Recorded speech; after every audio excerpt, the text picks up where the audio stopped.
Oh, hayo. Hajimemashite. Mariku to imasu. Hello. Hello, hello, freaky darlings. How are we today?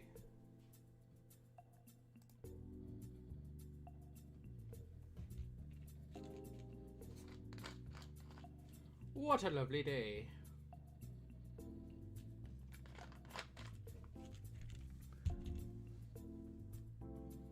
Arkima, hey, what's going on, bud?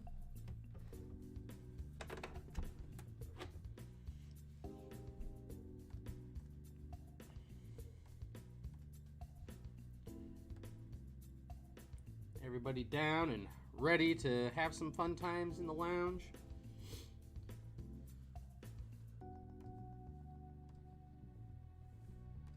Everybody got their drinks, got their snacks, all that good stuff? Hello, Isela.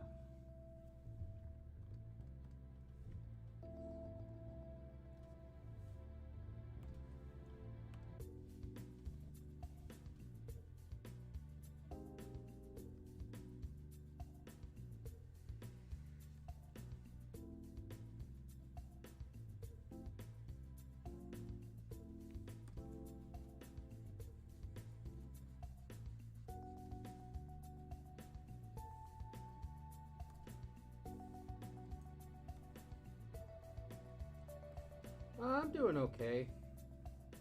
I went for a walk earlier despite the fact that it was absolutely frigid cold. I didn't get to go very far because, like I said, it was just very, very cold, and I got started kind of late, but I still got a little bit of a walk in, so that's, you know, it's a good thing. Hey, Art Dog, what's going on, man?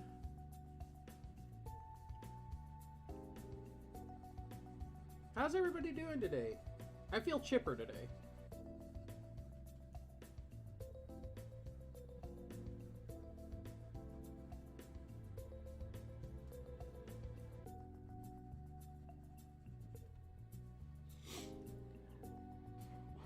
Ooh, pardon me.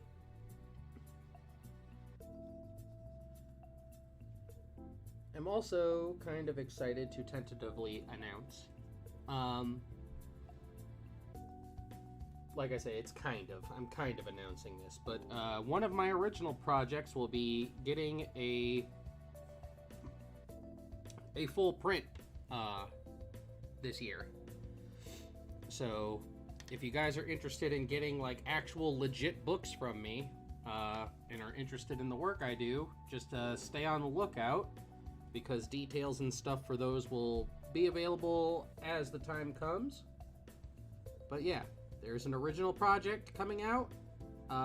It'll be an actual legit printed book that you guys will be able to buy, and I'm really excited about that.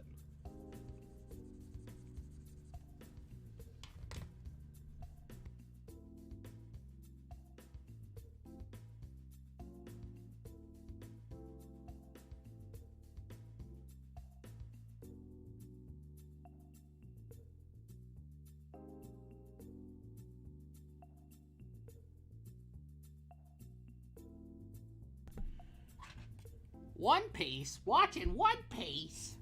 I bet it's One Piece.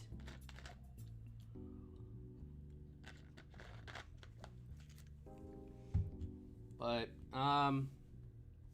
today I'm actually like it all depends on how fast the pages go, but today we're gonna be hanging out for a while. I'm not just gonna do 2 pages and bail like I've been doing.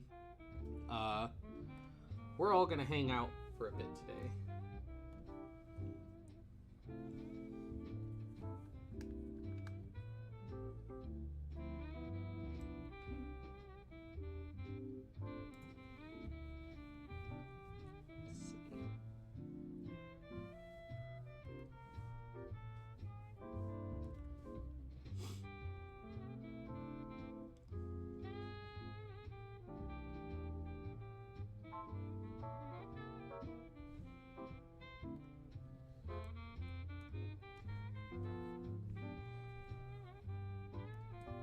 So I hope everybody's down to just hang out with me for a bit.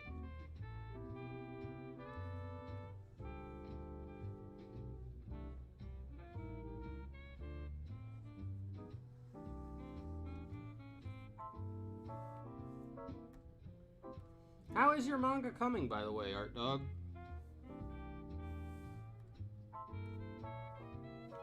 Like, how far have you gotten in it so far?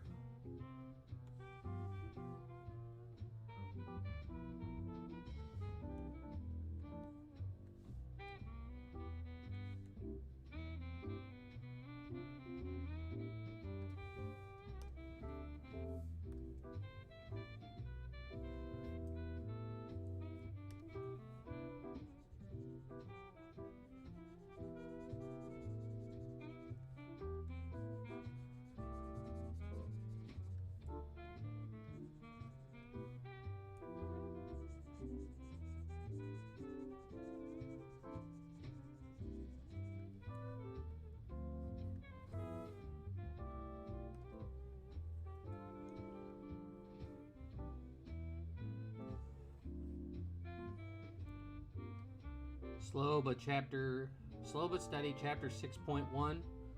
Dope, dude. Get it. Get after it, man.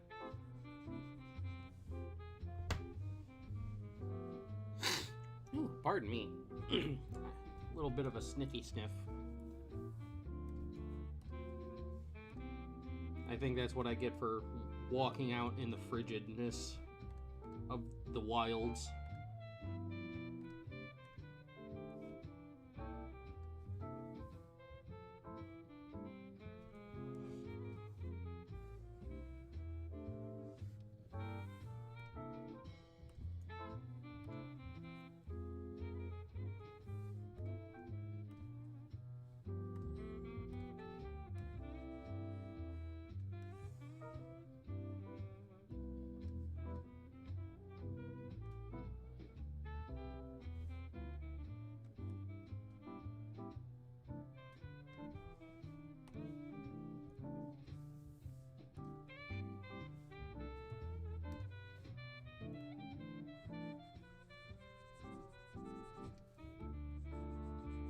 What else is going on, all my lovelies? Anybody got anything exciting going on for today?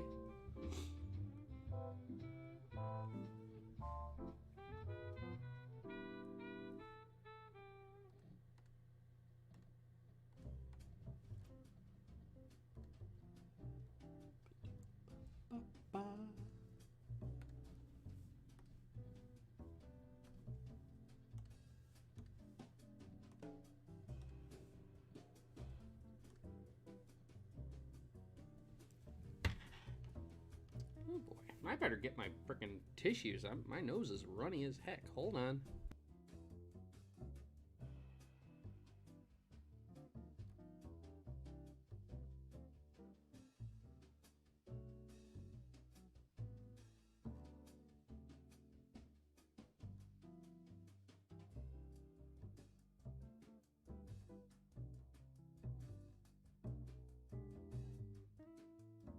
Yeah.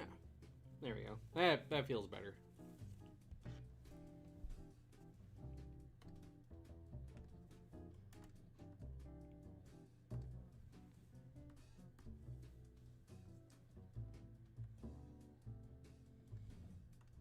Now we can get on to the fun stuff.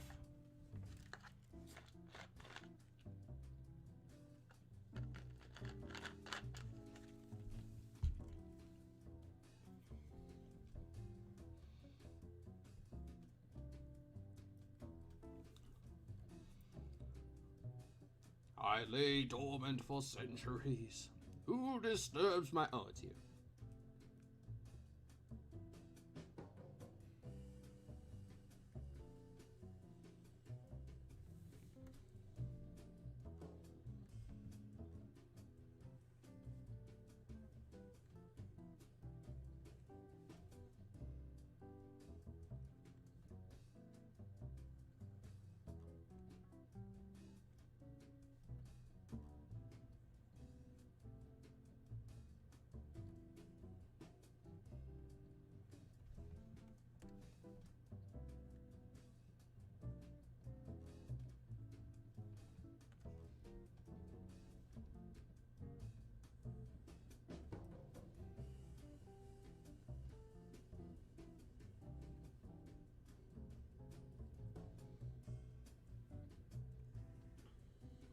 So I finally, I actually got around to, like, watching, some stuff. I've been having to use my laptop, to watch anything, basically, since my Xbox crashed. But, last night I got started watching the anime, The Duke of Death and His Maid. It is actually, like, a really, really cute series. I like that series a lot.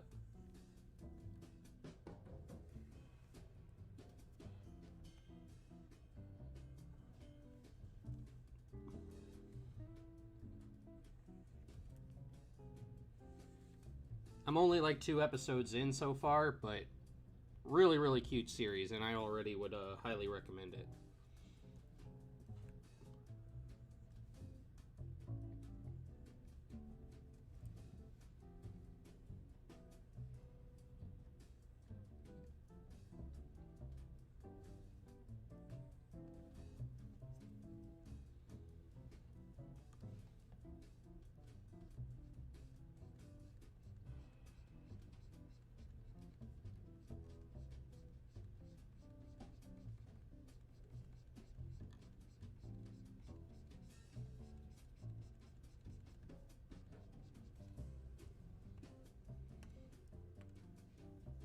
And also, going back to what I was talking about earlier with the original manga that I have coming out, I don't know if I will be able to stream it.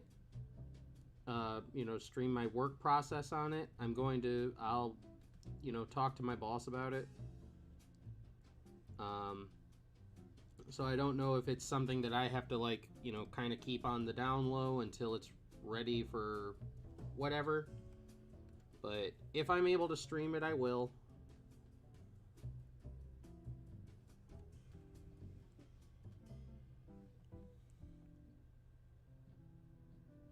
For now, I can't really get into the finer points of what I'm doing because we haven't even announced the campaign and stuff yet.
I gotta double check the damage that I had to Goku's face in the earlier pages.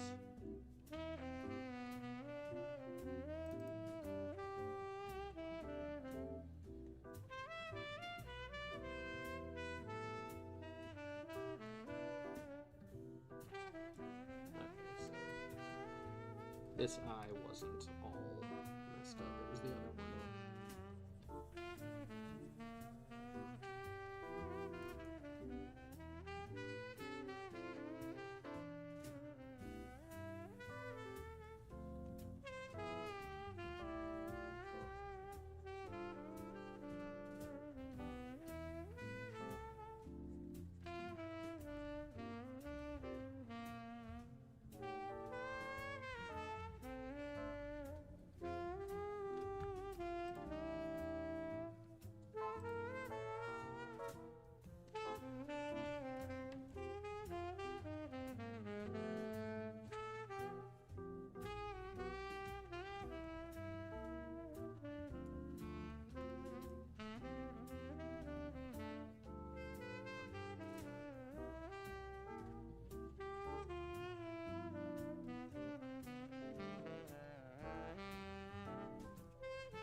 You been watching TFS, Arkema?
So who all we got in here today? I know Arkema's in here. We've got Art Dog's in here. Azela is in here. Who else we got in here? Who all came to hang out with Taco Papa today?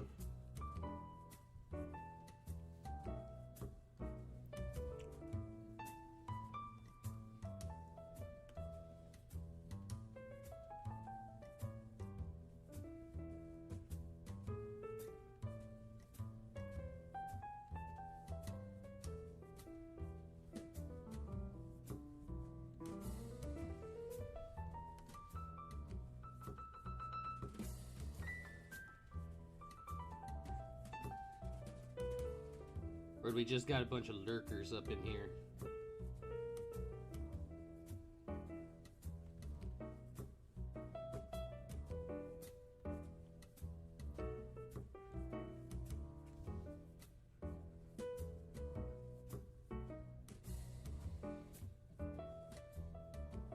It's okay. I have no issue with lurkers. I appreciate you all being here just the same.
Here's something that I'm, excuse me, that I'm actually kind of curious about for anyone who wants to chime in.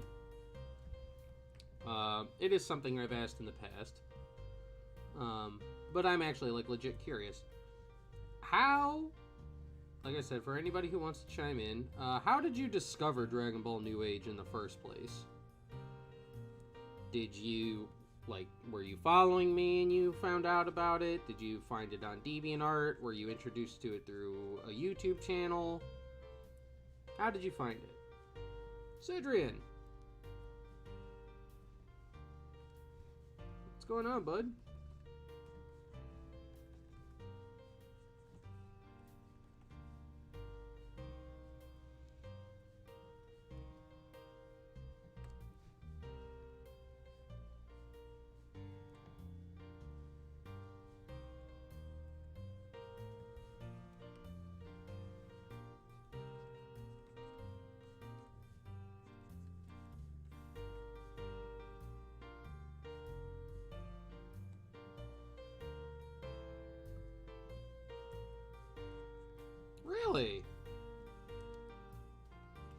That's interesting.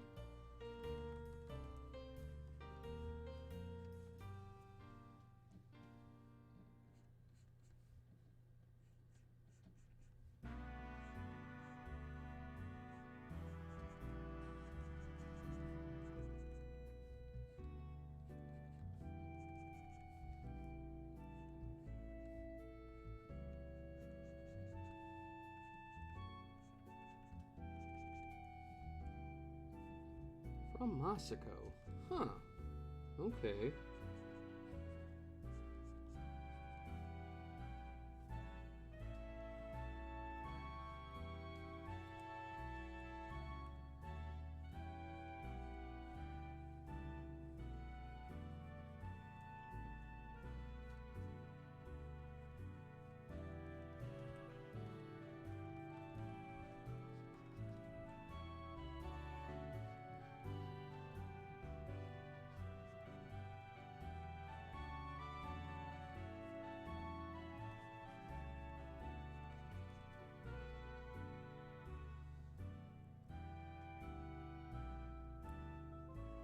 DeviantArt? I think that would be the, like... I kind of figured, like, DeviantArt would probably be, like, the most common one.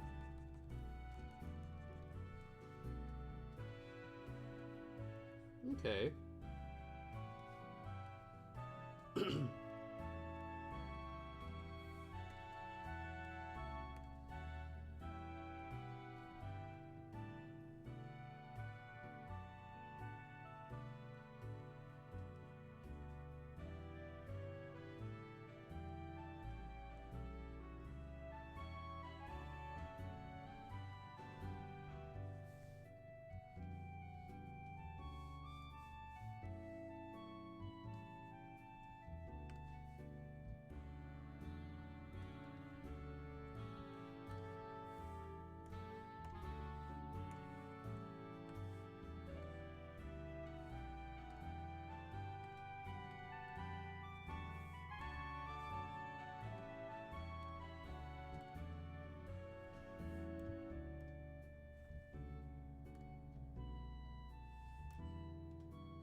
I'm just like, I find myself genuinely fascinated with how, like, how people, like, come across my work.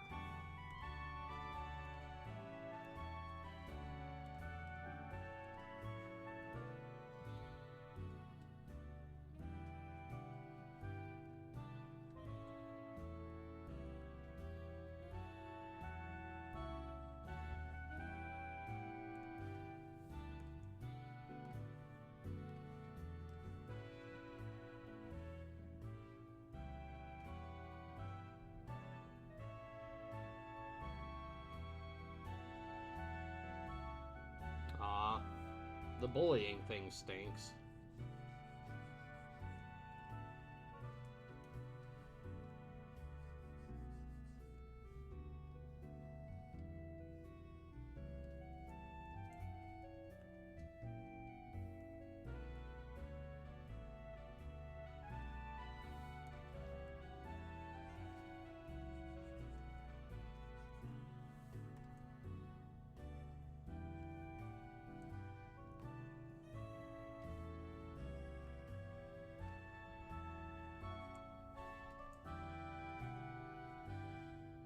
I don't know, I kind of find it interesting that, like, even after all these years, people still sticking with me, still following the story despite, like, the ups and downs I've had with the production.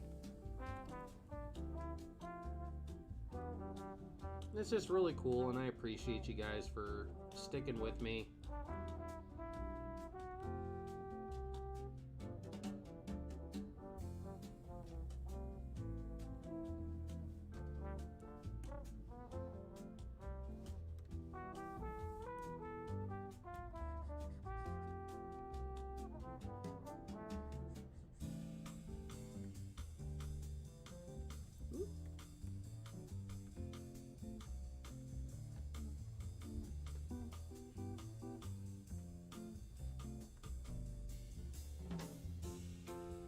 made Goku's arm.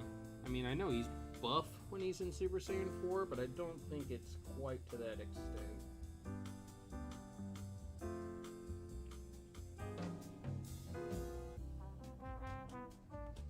Let's take this and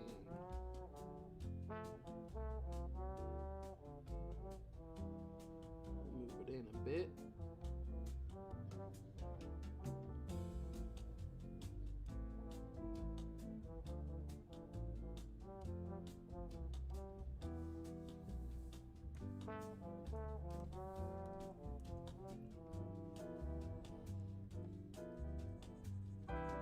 I don't tolerate the beating of friends with pieces of literature.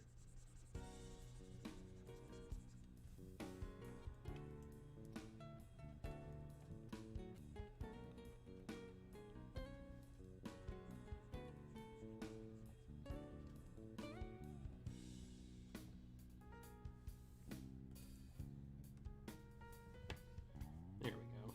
Yeah, it seems a bit more Goku's weight. I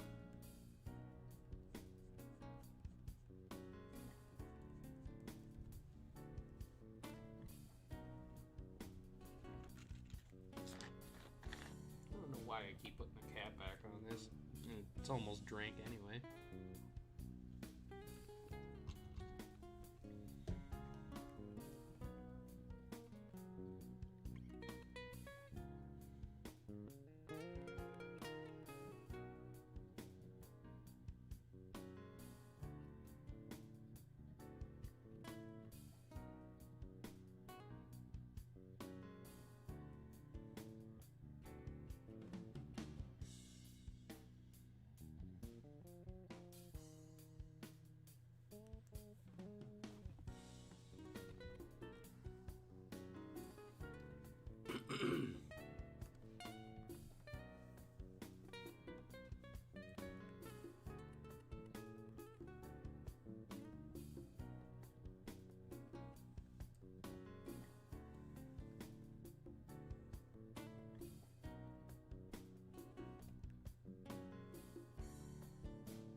Another small side tangent question.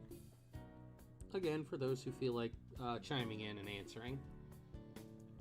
I know we're going through the revamp of Rigor right now. But what are you most looking forward to with Dragon Ball New Age? You know, are you looking forward to the Elijah arc, finishing out the Elijah arc? Are you looking forward to the Rigor Gogeta fight, the arcs afterwards? What's everybody chiming in? What everybody like kind of anxious or can't wait to see?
Elijah arc 100%.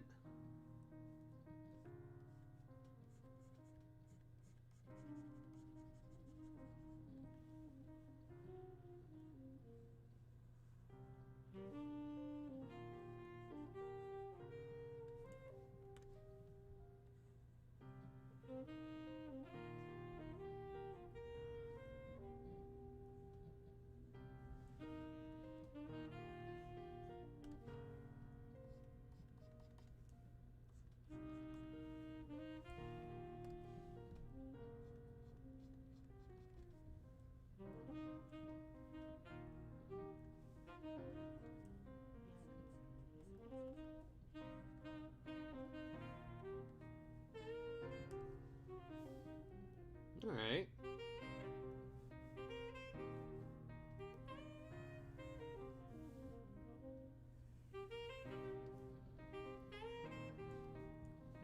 I know I have like a very, at least on Twitter and with Mondo's channel, there's a very vocal group of fans who are just like very, very anxious to see the return of Sage Piccolo.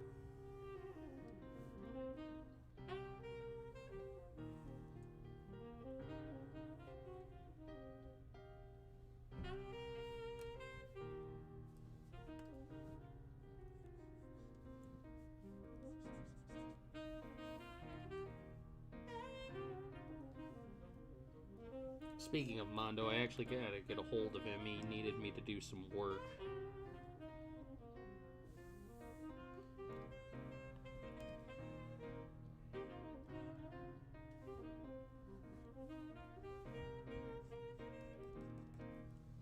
Isabella, welcome. Good evening.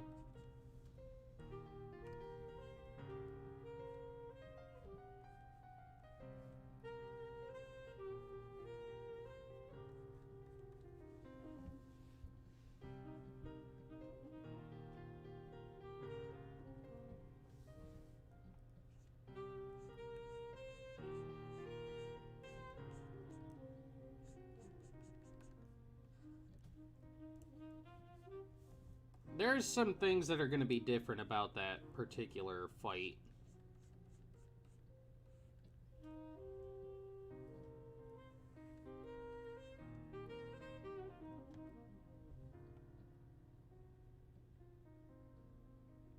Well, Cedrian, in the original, they weren't becoming Super Saiyan 5 in the first place.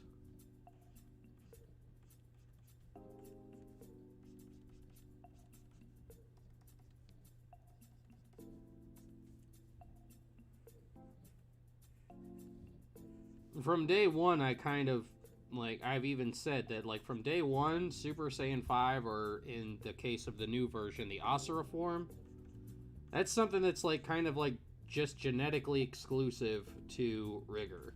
It's not something that other Saiyans can achieve.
Arkima's looking forward to what's going on after the Rigor arc.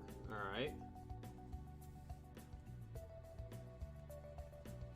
Yeah, I know a lot of people are hyped for the Elijah arc. A lot of people got jazzed when they saw him make that cameo at the end of one of the previous chapters.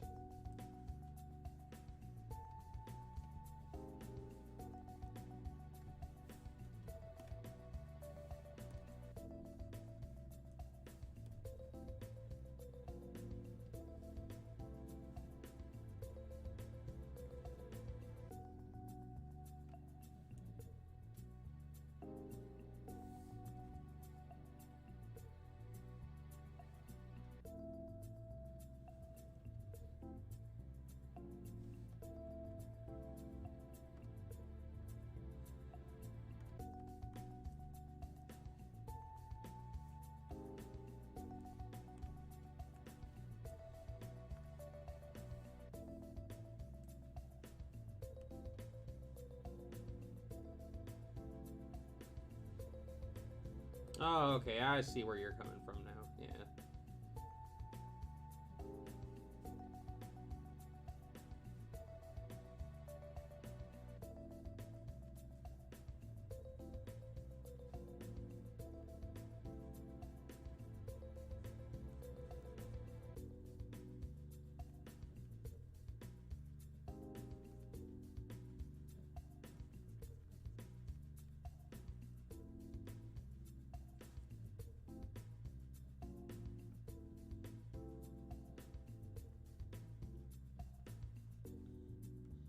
Well, the whole, like, anything, like, with the Ascended Super Saiyan 4 and stuff, like, that could be stuff that, like, Goku and Vegeta could do. You know, they can do that because Rigger doesn't have any of that. Rigger just has true Super Saiyan 4. There's nothing stopping Goku and Vegeta from, like, raising up the level of their Super Saiyan 4. Not Sage mode, just Sage.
Also, to any new lovelies who might be in the chat for the first time, welcome.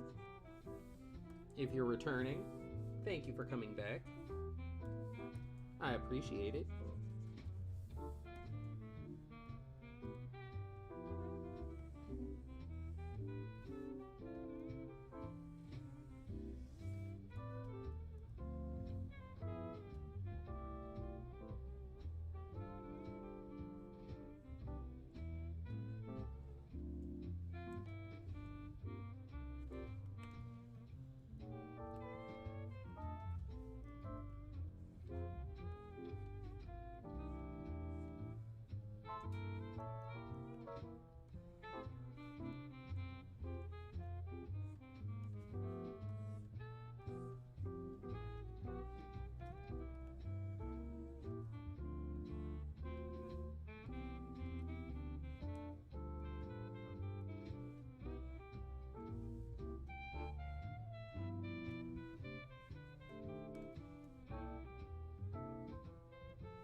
Oh, look at the lovelies we have in here. Welcome, all my freaky darlings. Do please sit back, enjoy the cool vibes. Enjoy the chill. The chat is always open. I am always here. You guys want to chit-chat, ask me any questions? Do please feel free. I love interacting and chatting with everybody.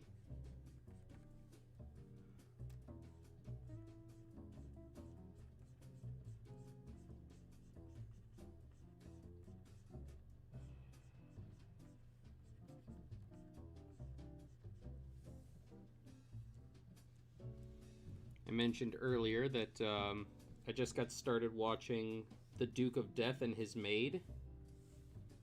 Very cute series, like it.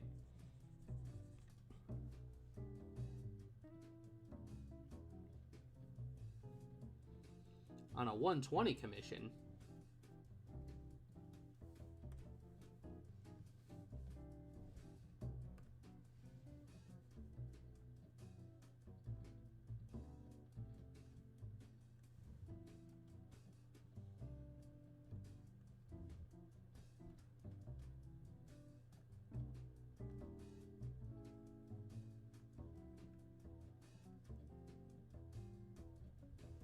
What is a 120 commission, if I might ask?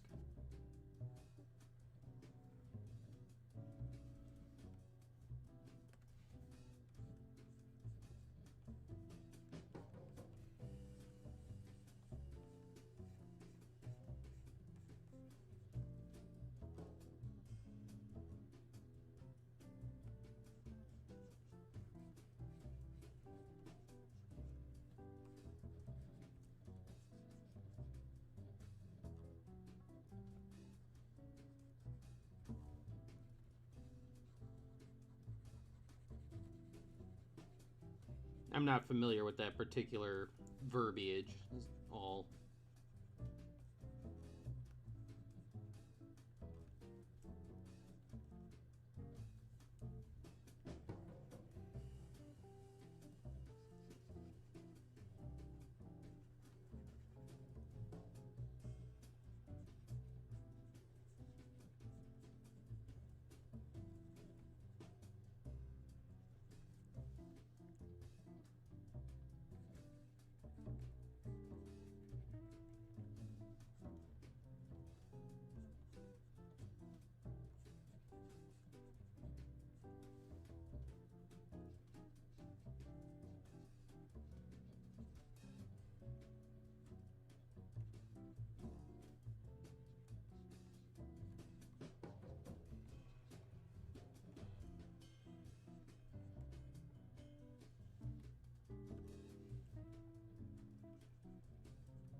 Get these hands.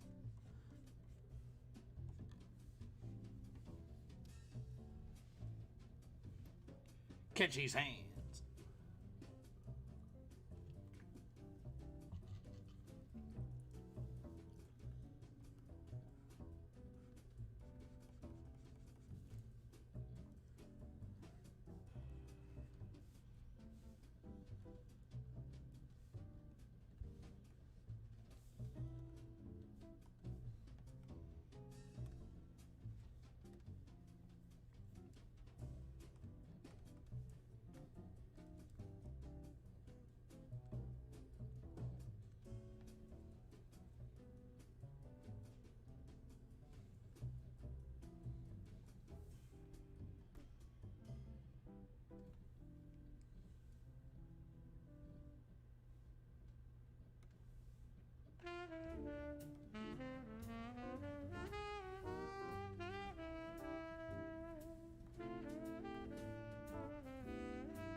I'll tell you what, having all these speed lines and stuff on preset, it just makes things so much easier.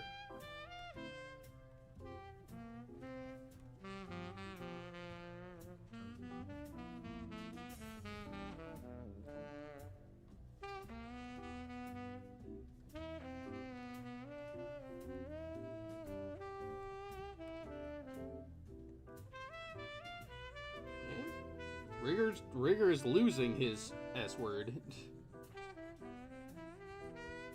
It's got to be crazy as S because he's losing his S.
Phone autocorrect is the bane of us all, Sudrian.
I mean, he had that attitude when Gotenk showed up in here. He's like, man, I just thought when you guys got older, you would have, you know, fixed your attitude, man. Act with a little more urgency rather than waiting until I get my ass kicked.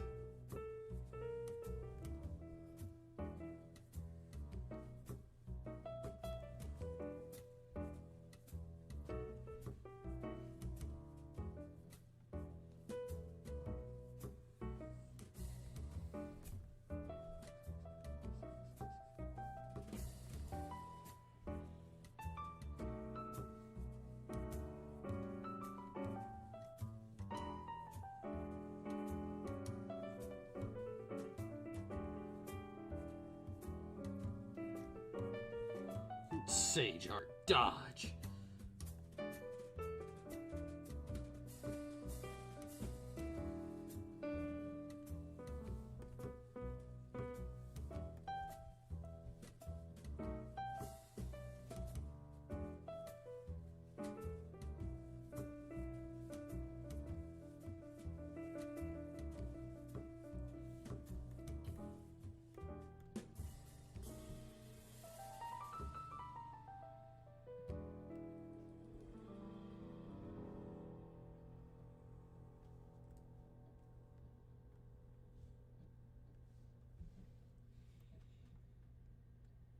Oh, also,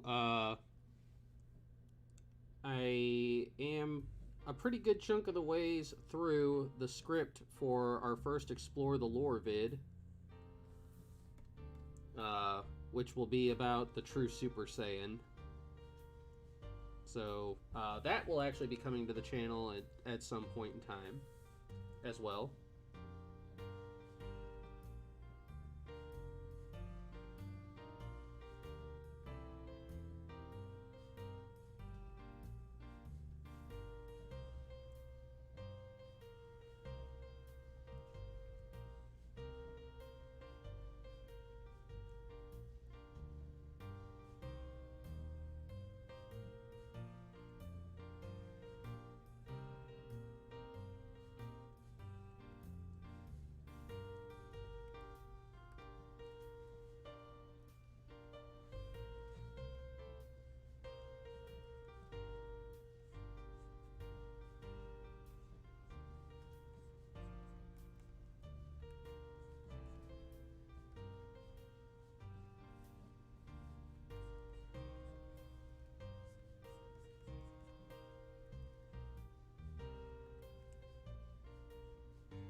So yeah, if you guys are interested in learning about the Dragon Ball New Age take on the legend of the Super Saiyan,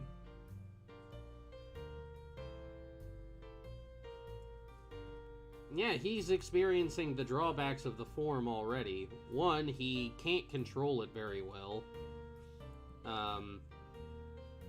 The way his form works, it's almost like trying to mix oil and water. You require a lot of control for the Asura form energy. And a lot of that control requires peace of mind, which Rigger does not have. And when he uses it, yeah, he's granted incredible strength. And he can access a lot. But in exchange, it just completely devastates his body.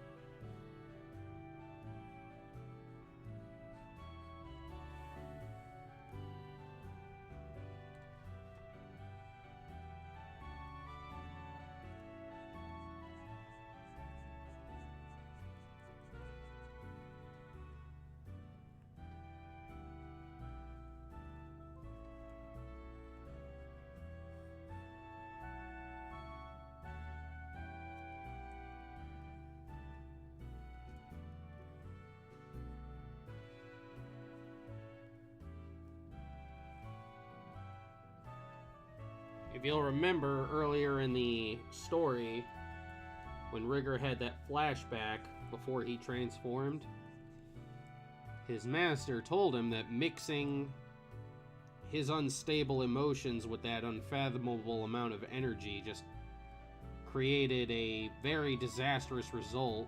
And as a result of that, the first time Rigger used the form actually almost killed him. So yeah, he's got incredible power, but it's dangerous. It is very, very dangerous.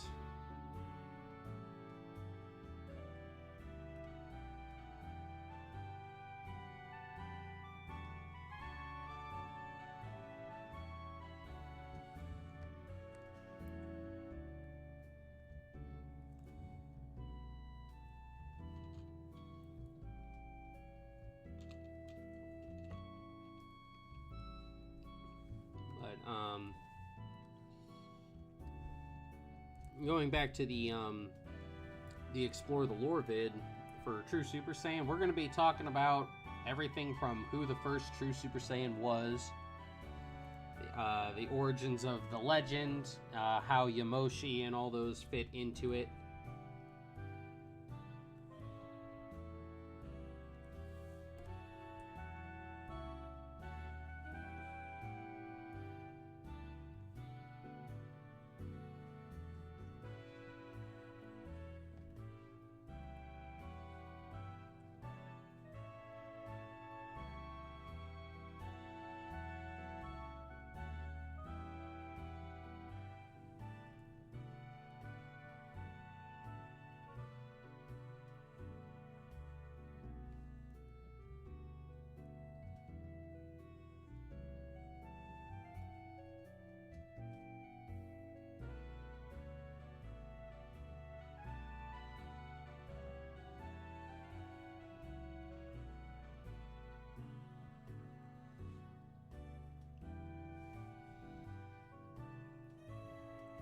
Hard Dog, man. Like I said, Rigger has no chill right now.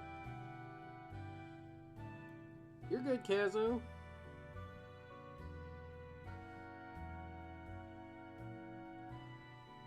Good morning.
Good vibes, good vibes.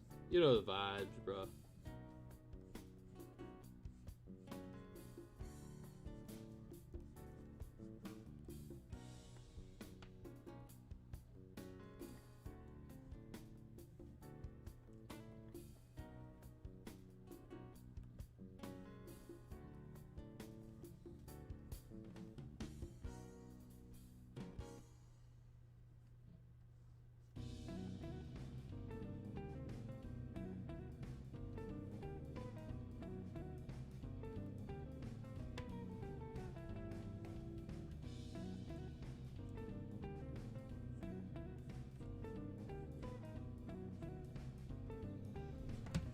Here's another, like, kind of question for people who've been sticking with the series for a while. Which version of Rigger do you prefer? Do you prefer this new version of Rigger, who I feel is, like, a bit more...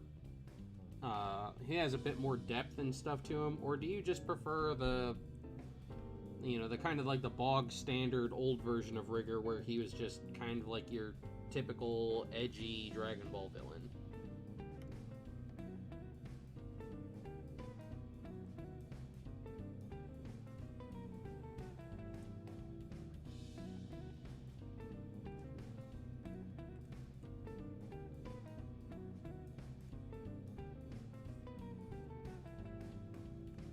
Also, I don't know what day, but the podcast that I did with Unreal Entertainment Gaming will be coming out pretty soon. I'm thinking it'll probably be out sometime this week, but I don't know for sure. He and I we had a very long conversation about Dragon Ball Super and fan manga and stuff in general.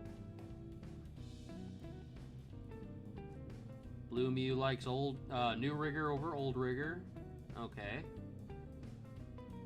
Kazo likes new better.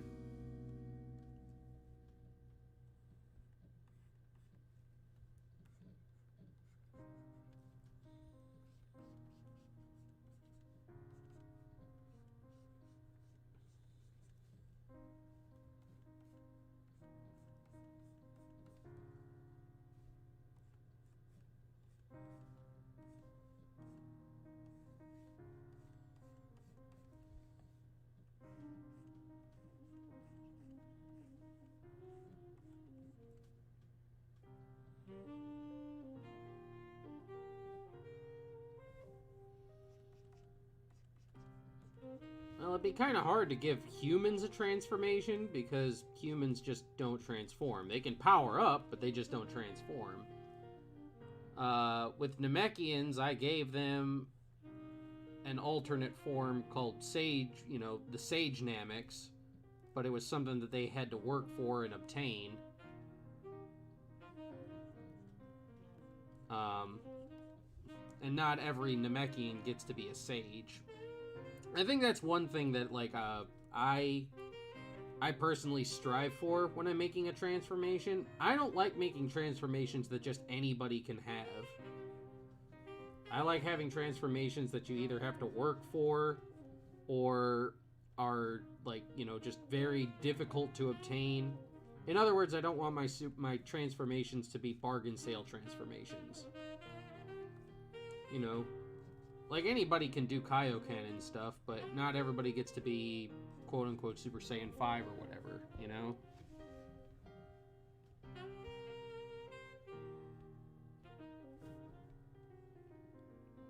Yeah, Roshi has that quote-unquote transformation, like max power, where he's just fluffing up all the energy in his body.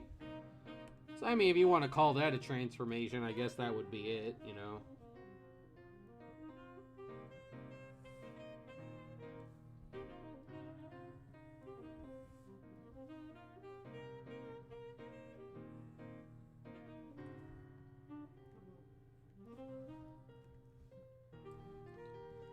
I'm not so hot on the idea of giving, humans transformations.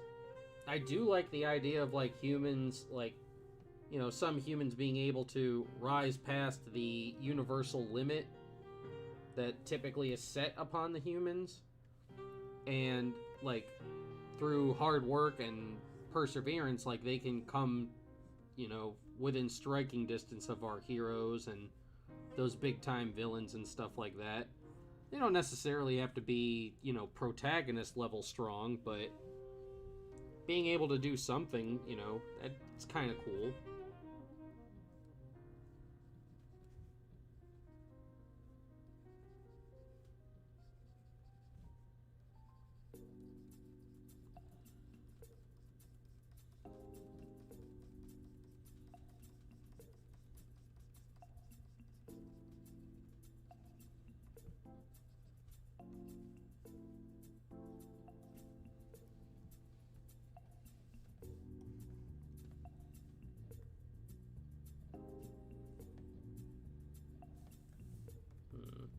I don't know if I like that. I think we'll just...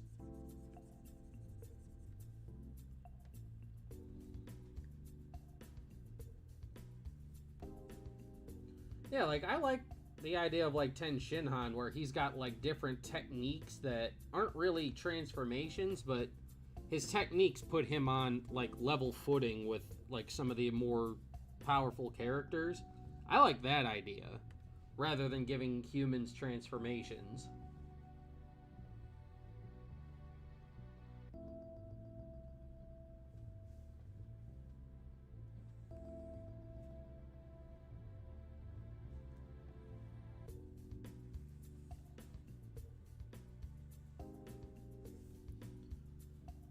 You know, like, I got some ideas for the, our third arc to, you know, make humans a bit more relevant.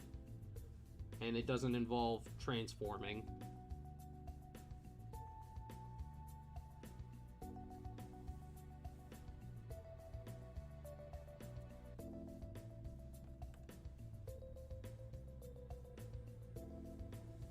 New rigger for 500, please.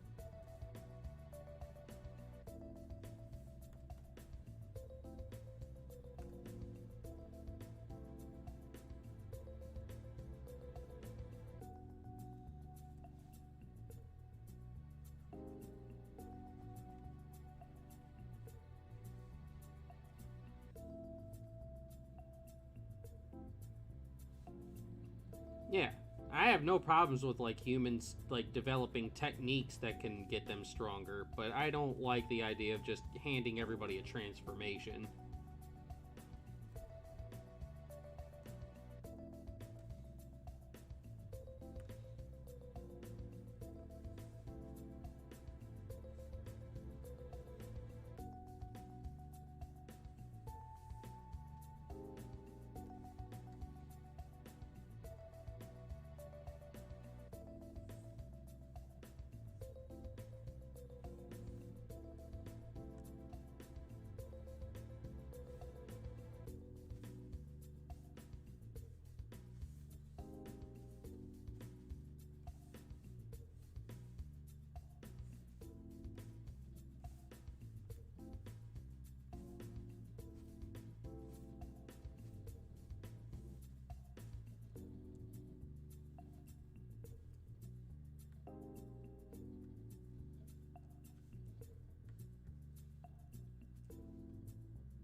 Seishin Ken? I am hoping that that is actually something that stays in, that we keep in there, because I think the concept that I have for Seishin Ken, especially like if whenever we get around to like doing those you know, the arcs in the future, that form, like that not transformation, that technique is actually supposed to play like a big part, and I'd like to be able to keep it because I like, you know, I like the idea and the philosophy behind the Seishin Ken.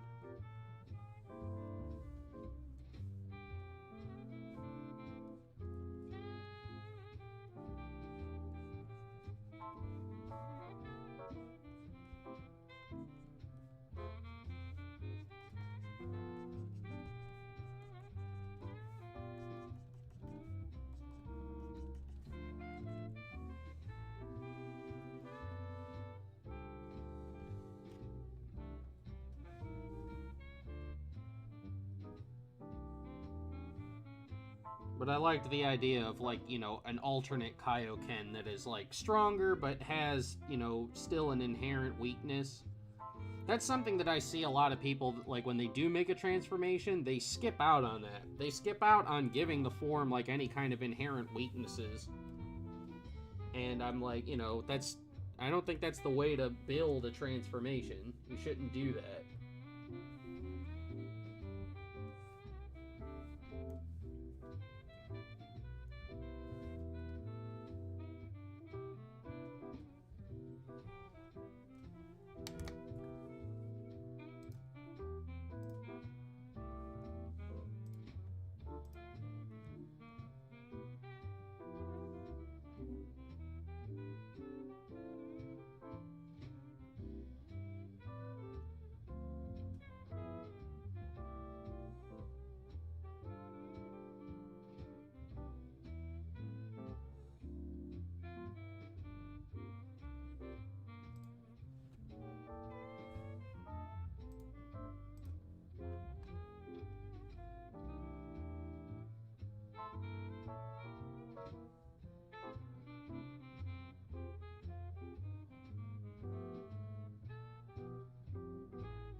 I mean, it's like, it's honestly, I mean, it's a good weakness.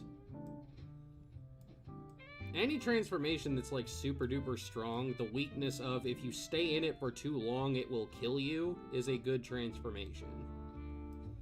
That is a good inherent weakness that can potentially stop like overuse and just abusing it.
Ooh, erasing the wrong thing.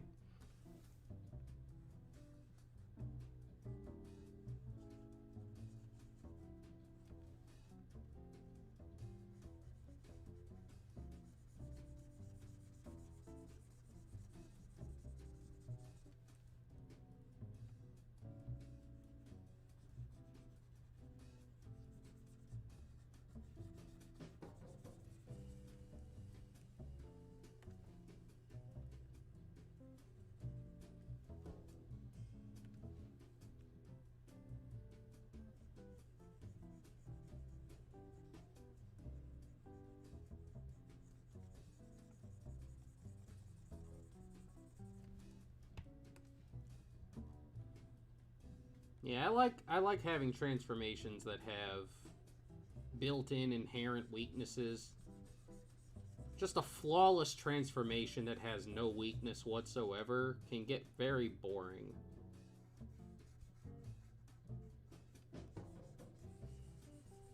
Because then all of a sudden now you find yourself having to manufacture ways to give it a downside.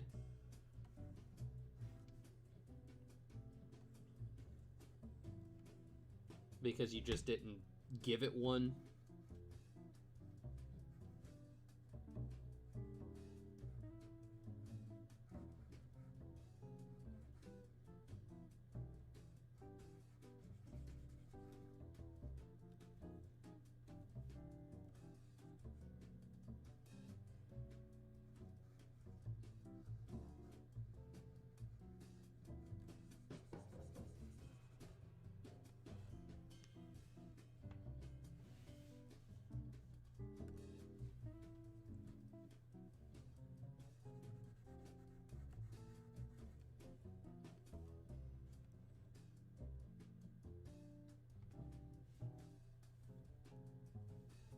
Yeah, any power that you give somebody needs to have a limitation. Not every power gets to be the Infinity Gauntlet, you know? Where you're literally allowed to do anything for no downside. At least in the comics, that was the way it was. In the comics, the Infinity Gauntlet, when you used it, basically had no downside at all.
Hulk does have weaknesses.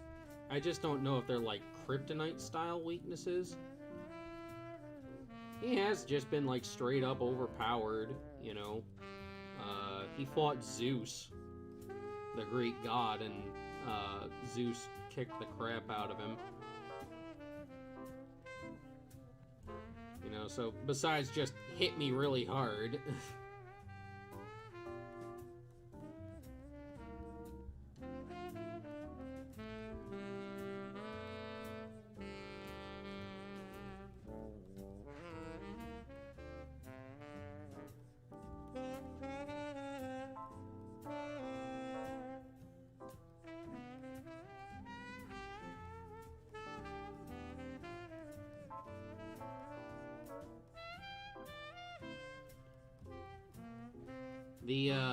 I think the thing with the Hulk is that it's always been like a reverse thing. You know, Bruce Banner is the protagonist and the Hulk is, you know, his anger is his weakness. Bruce is typically a soft-spoken, kind, and gentle man, and his anger turns him into a rage monster that gets stronger the angrier he becomes. And the plight of his story has typically been, well, how do I keep myself from losing control?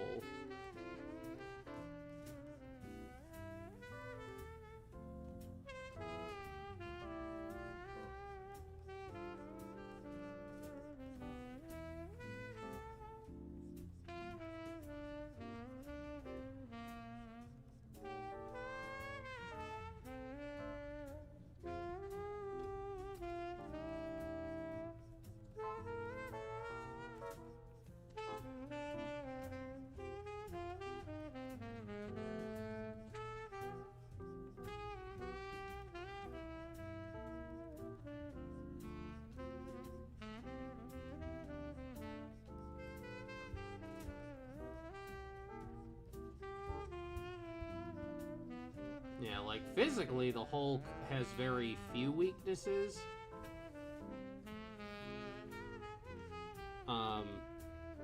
But, like, the overwhelming thing is that, you know, Bruce Banner's weakness is his anger.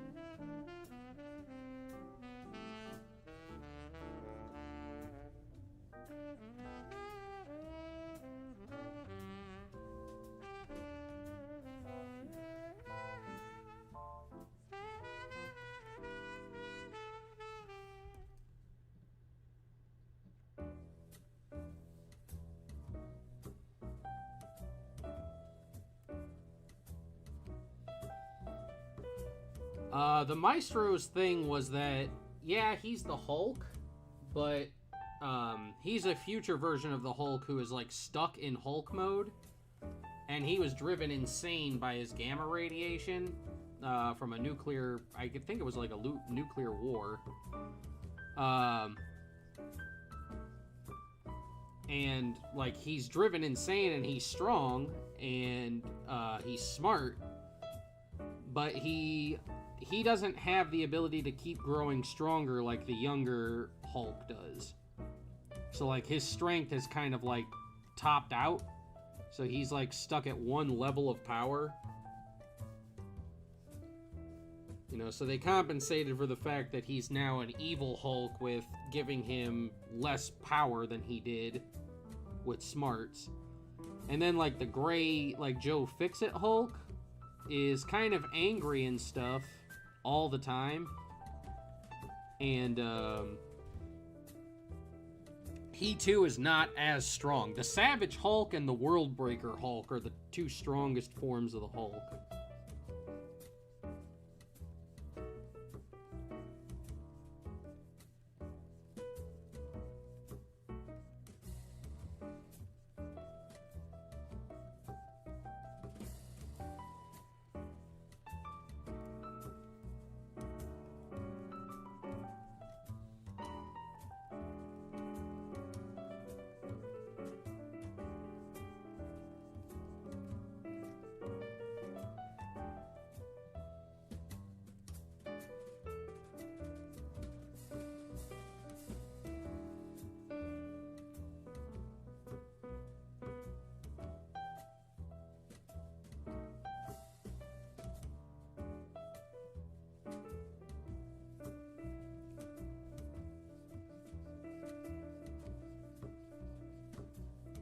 Yeah, I think one of the big flaws of the Super manga is that in lieu of giving them, like, giving their transformations a downside, they, like, Toyotaro just constantly reverts back to, I mean, it's starting to become a meme now, but, my stamina problems.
Yeah, that old form, it had stamina issues, so we fixed it by using this new form that also has stamina issues.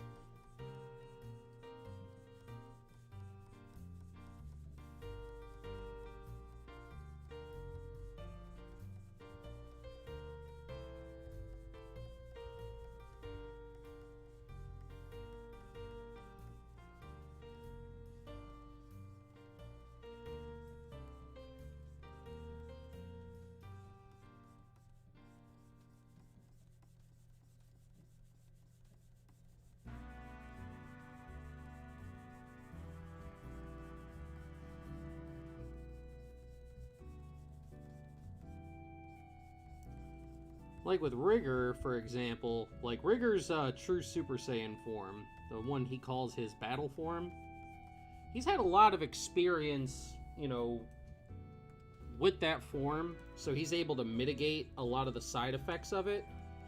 But you'll notice, like, when he goes into, like, true Super Saiyan 4, or his assault form, and starts using it, that he starts burning through his power and stuff at a really accelerated rate. And then when he goes into Asura form, his stamina issue is kind of mitigated, but now he's risking his own body when he uses that form. So, you know, one of the things, like, you know, like I say, we criticize with Super is that they've given all of their forms the same issue. They all just stamina. Instead of, like, you know, inherent flawed time limits and stuff, like, kind of like Super Saiyan 3. Remember when, like, Goku, like, it drained him so rapidly that he said he could only use it for, like, a limited amount of time?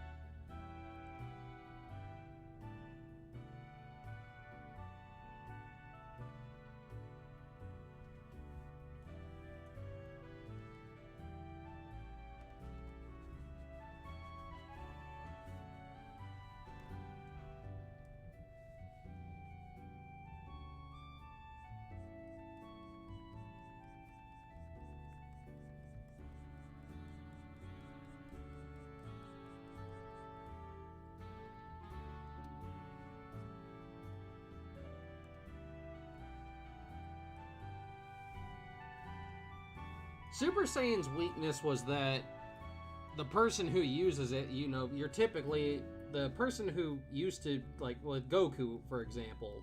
Goku's thing was that he was always pure of heart and, what do you call it? You know, he kept all of his emotions in check. He very, very rarely lost his temper. The thing with Super Saiyan is that it hypes up your aggression, and initially, original Super Saiyan would, like, drain your stamina out.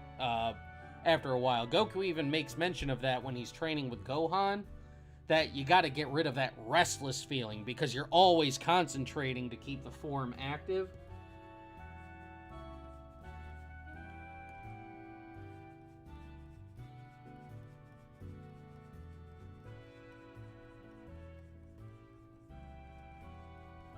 So, like, it has, like, I guess, like, an inherent restlessness you feel.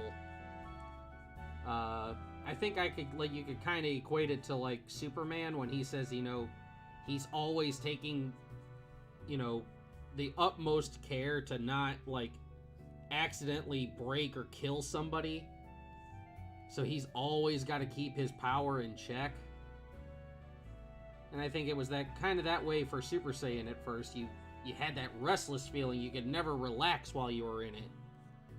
And so Goku and Gohan trained to try and be able to relax in that form so that they could draw the most power out of it.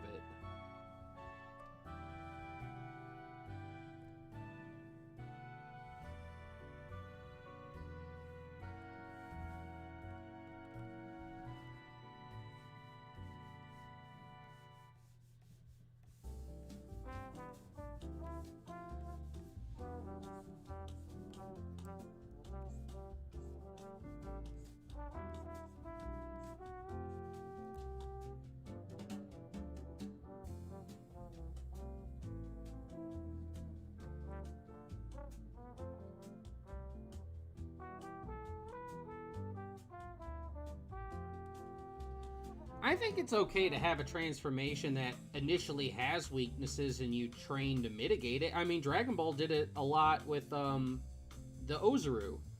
The whole Ozaru tail thing. The tail originally was Goku's biggest weakness because everybody kept going for it. So he eventually got to a point in time where he trained himself so that when people did grab his tail, it didn't work on him anymore. So I don't see any problem with having a weakness with a transformation and then training to mitigate or lose it. In fact, I think that can show like a lot of potential character growth.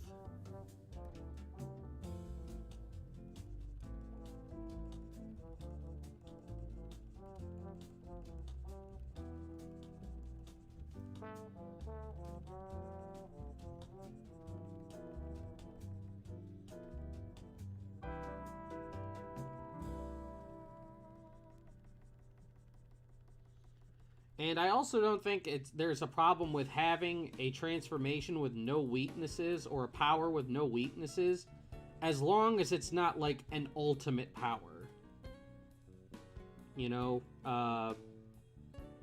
Like I don't mind Super Saiyan like currently with like Goku and Vegeta. I don't mind it having no like sensible weaknesses. But I do have like an issue with like just being able to use like Ultra Instinct, which is like the new hotness. I do have issues with them being able to use that with absolutely no drawback. Especially with how overpowered those particular transformations are.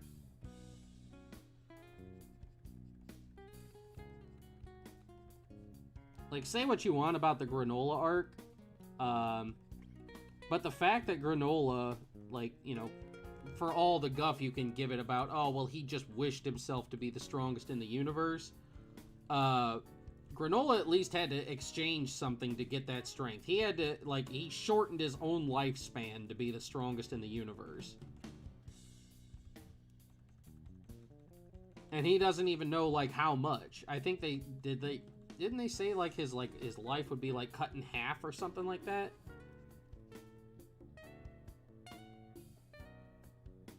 Yes, very much. Inherently, no weaknesses, bad. Work to mitigate weaknesses, good.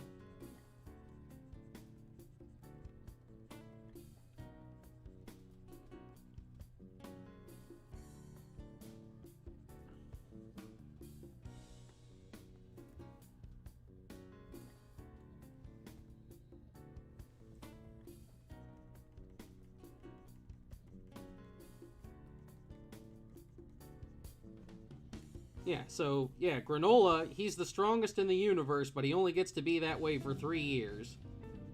Because that's when he'll die. He traded his life to be the strongest in the universe.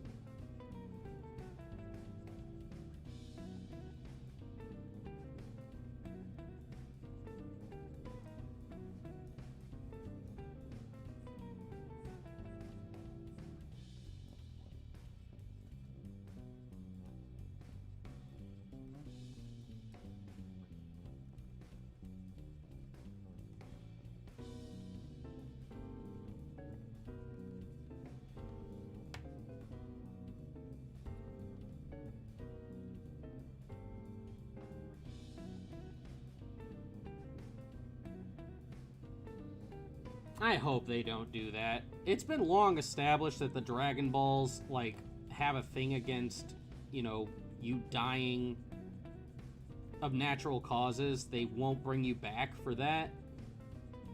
And, you know, Granola willingly gave up almost all of his life to be the strongest in the universe, and he's going to die of natural causes because he sacrificed his own, you know, that portion of his life.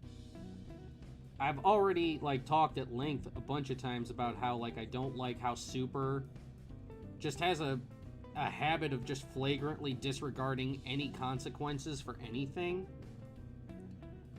To, like, an even greater degree than, like, say, like, GT or even the original Dragon Ball did. Sure, original Dragon Ball, like, you know, kind of just said F it to consequences every now and again. But some things still had, like, some rules and stuff that you had to follow. And one of those big things has always been, like, you know, if you die of natural causes, you know, the dragon can't do anything about it. So whenever Granola does happen to pass away from that, don't use the Super Dragon Balls to bring him back.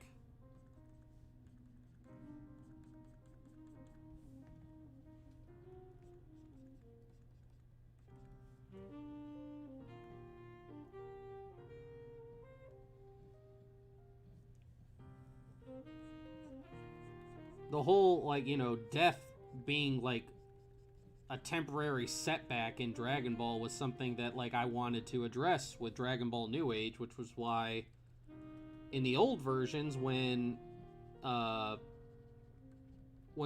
and Oob were killed and they wanted to bring them back, Old Kai refused. He said, you don't get to use any of the Dragon Balls anymore. You know, they're not meant to be an all-purpose reset button for you to just flagrantly abuse at any and all times just whenever it suits your convenience. And yeah, he gives them one last chance to use the Dragon Balls to bring back their their family and their friends, but he says after that, there's no more Dragon Balls. Death is for keeps after this. You don't even have to take away the Dragon Balls permanently or whatever. You just have to say no more using them. You know, don't use them for just stupid wishes and stuff like that.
Well, in the story, like, there was going to be a method of where we made sure that it didn't happen. Like, you know, with the Namekian Dragon Balls, with Dragon Ball New Age, Old Kai had a conversation with Mori about, you know, the Earthlings misusing the Dragon Balls and overusing them. And the whole Shadow Dragon debacle really, drove it home that, okay, well, we just can't use these things willy-nilly. You gotta give them a rest. So, so he already has a conversation with Mori to, if they come asking to use the Dragon Balls, tell them no.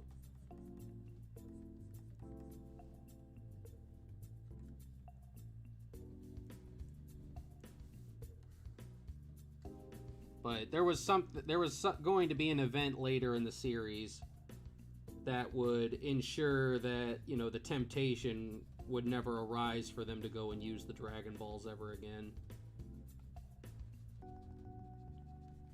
And it's, it stinks that you kind of have to, like, remove a giant plot device from a story like that.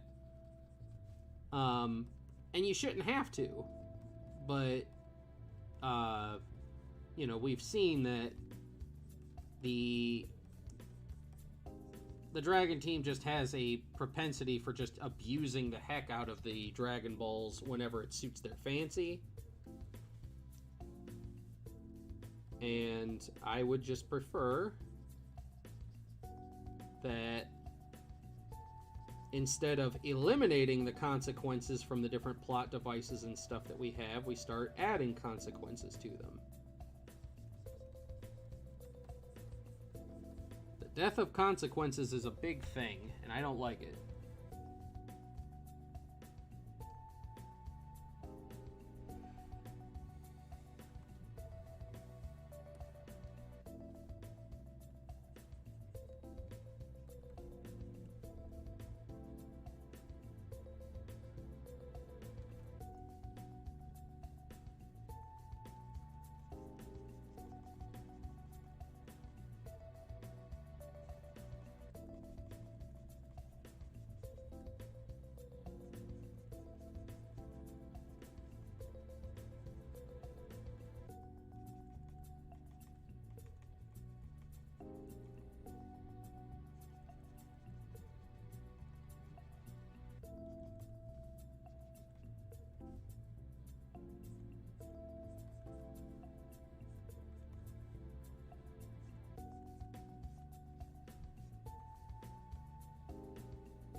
And I think with the old Kai, like you said, it's nice that he says that, but how is he going to enforce it? At some point, you have to give the Kaioshin a little bit of teeth. You can't just have them make empty threats, oh, well, we're not going to do such and such. They can't just make empty threats. They have to follow through on things sometimes.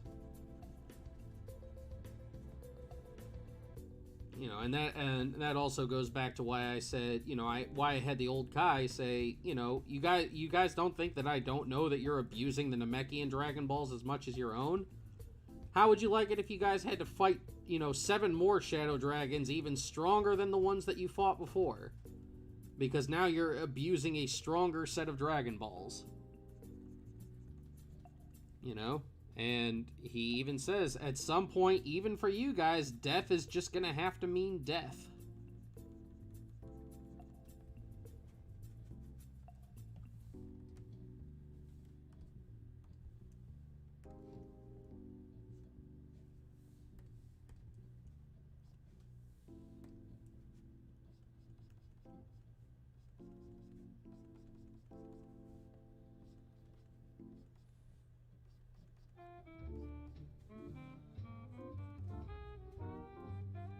And I think, for me anyway, I think that's something that I would like to see a lot more fan artists and fan story writers do. Take away the all-purpose reset button, the MacGuffin that allows you to reset everything to status quo. Make it so that there's some lasting consequences to the things that happen to our heroes.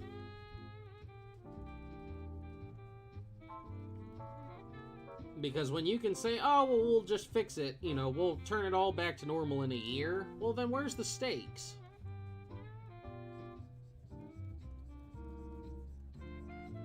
If I can just fix everything in a year back to the way it was with no hassle, you know, then what investment do I have besides, you know, the journey before that?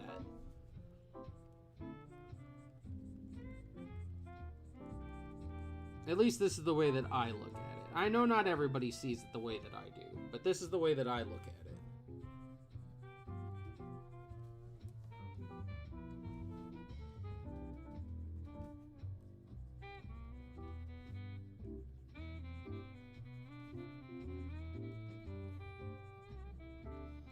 That's one reason why I think, like, Future Trunks and the you know, that future timeline, I think that's one reason why people resonate and feel so bad for Future Trunks, because the consequences of his timeline have to stick. He doesn't get to have a reset button for his timeline.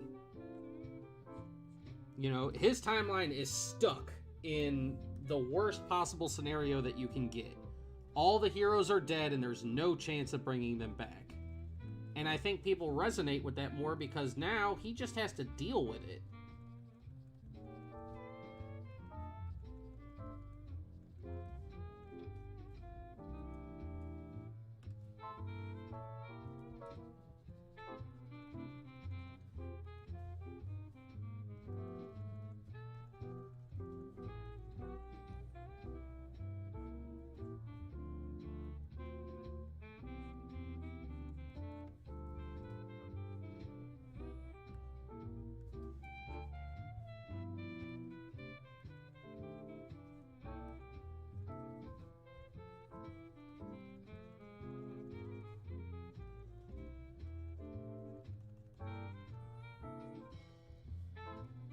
Like, initially, I think with the Earth Dragon Balls, like, originally you could only be wished back twice.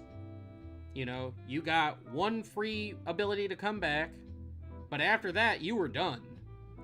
The dragon couldn't wish the same, was not allowed to grant the exact same wish more than once. That was a good caveat to put, you know, to cap the Dragon Ball's power. But then they started making Dragon Balls that could just subvert that particular limitation.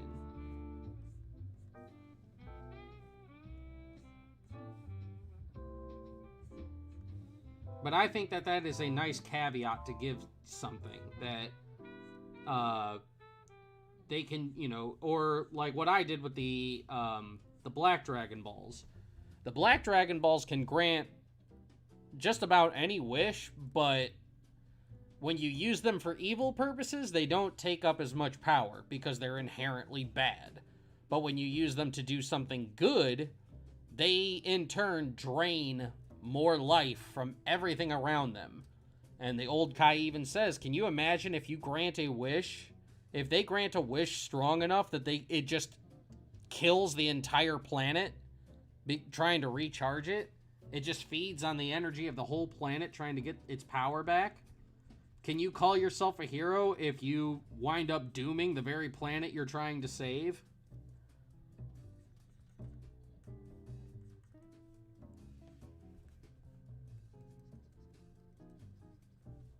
So yeah, those Dragon Balls are strong, but again, they have an inherent built-in weakness.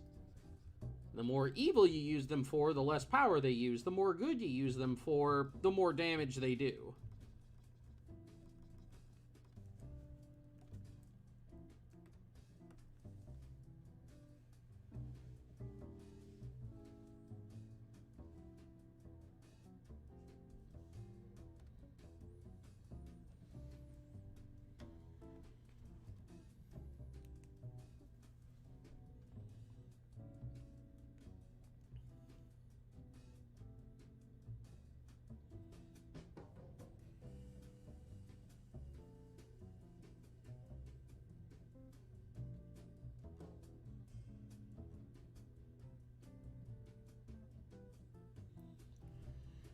Well, Kazo, I think the problem with the ultimate consequences that Future Trunks' timeline happened was the manner in which it suffered the ultimate consequence.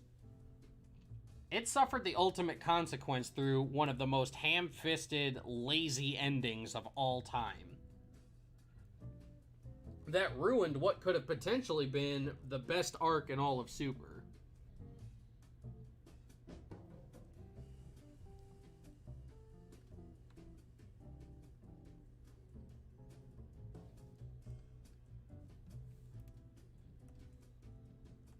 So I blame the people having issues with the way Future Trunks' timeline wound up on the fact that it was the matter of circumstance, not the ending itself. The circumstances of the ending are what caused the rift.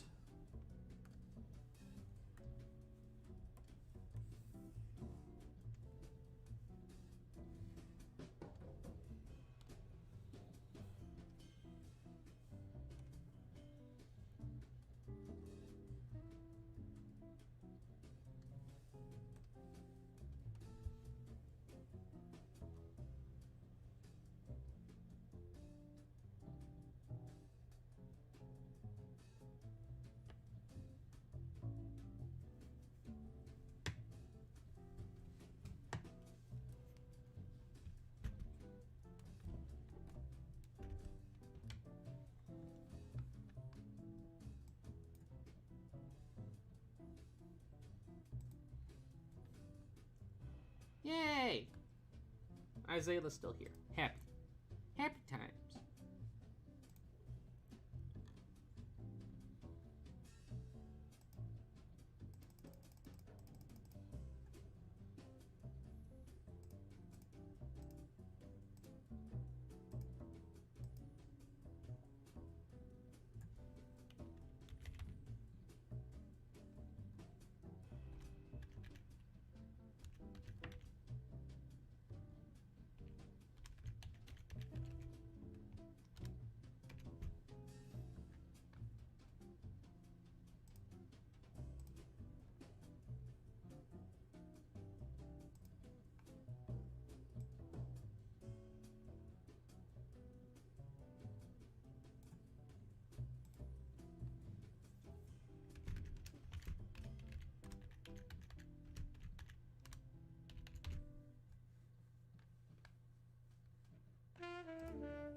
Very true, Kazo. No consequences is bad, but too many consequences makes it feel too dark.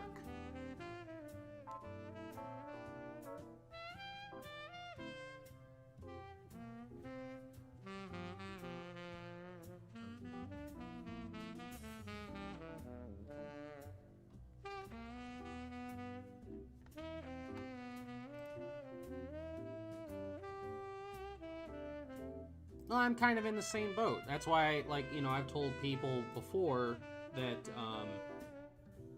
you know, if you're, you know, putting out a series and you've got the Dragon Ball name attached to it, then I will critique it as I would Dragon Ball. And I will, you know, I will grade it as a Dragon Ball thing, because that's what you're putting it out there as. So I will hold you to the same standards by which you are trying to emulate.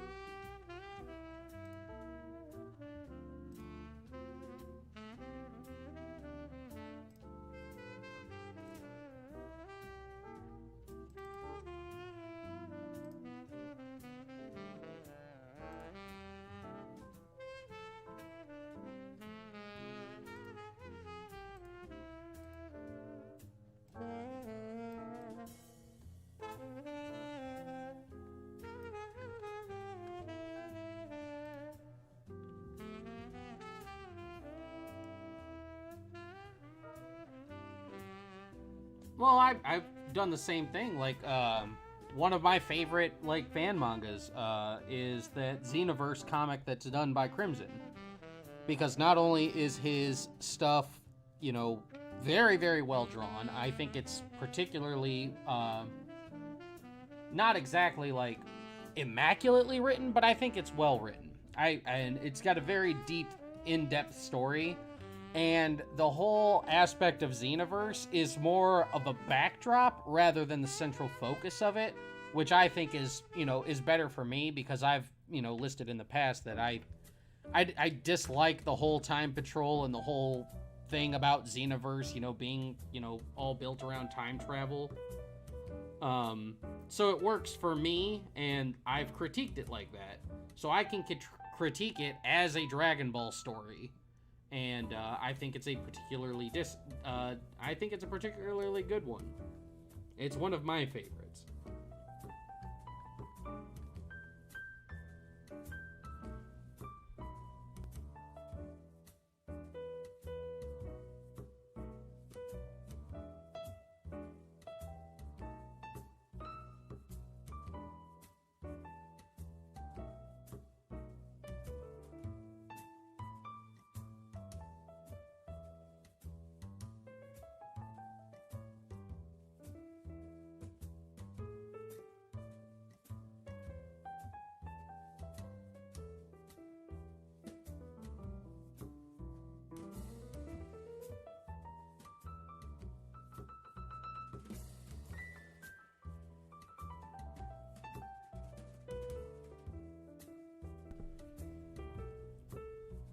How far can a writer change the world of Dragon Ball before it doesn't feel like Dragon Ball anymore? I think that's a very sharp tightrope to walk. Famously, there's a series that I do not name, that tried to make Dragon Ball, like, dark, edgy, and take place in our world, and it didn't feel like Dragon Ball. It felt like, you know, an edgy battle anime with a Dragon Ball skin slapped on it. You know, it felt like Dragon Ball in name only. To a lot of extent, like Kakume. I love the art and stuff of Kakume, but I feel like they massively misrepresent a bunch of the characters. And, there's a lot of times, especially in that first chapter, where that just doesn't feel like Dragon Ball to me.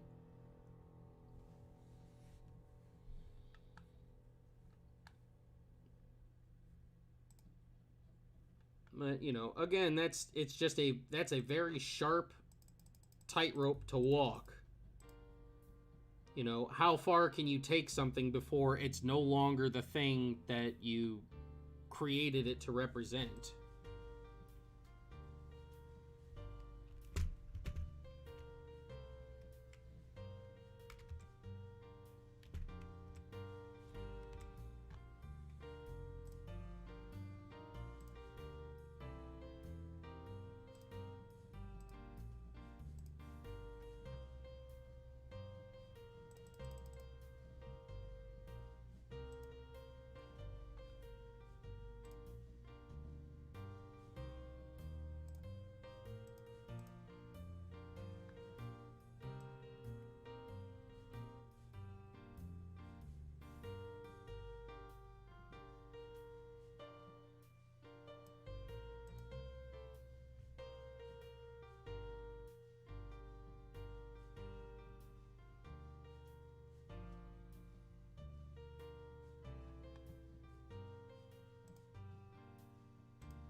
Yeah.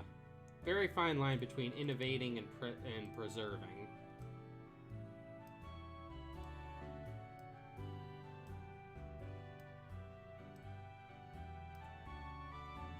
Like, I remember there's a line from a movie. I can't remember what the name of the movie is. But this guy is, like, doing, like, these really wild, like, advertisement things. Like, it has something to do with a zoo. And he puts, like, advertisements on the zoo animals. And he's trying to defend it. He's like, it's innovative. It's never been done before. And the other character in the movie, she's like, try to imagine why.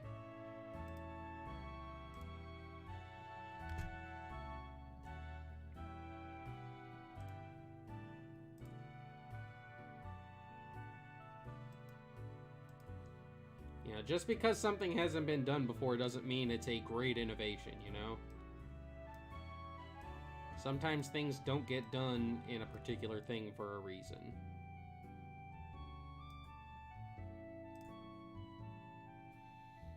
And you know, like, my philosophy for, like, creating Dragon Ball New Age is, like, I wanted to stick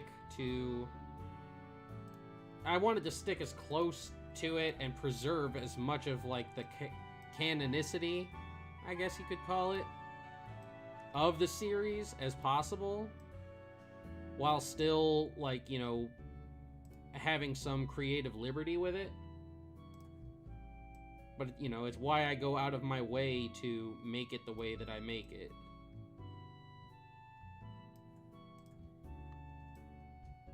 You know, my goal with Dragon Ball New Age is to make something that, like, you know, at a first glance, you might be able to confuse it for an official property kind of thing. That was, like, my overall goal with it.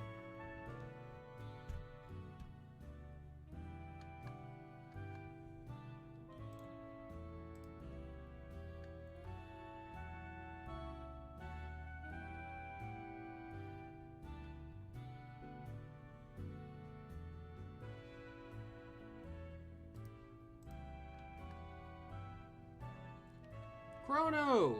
How's it going?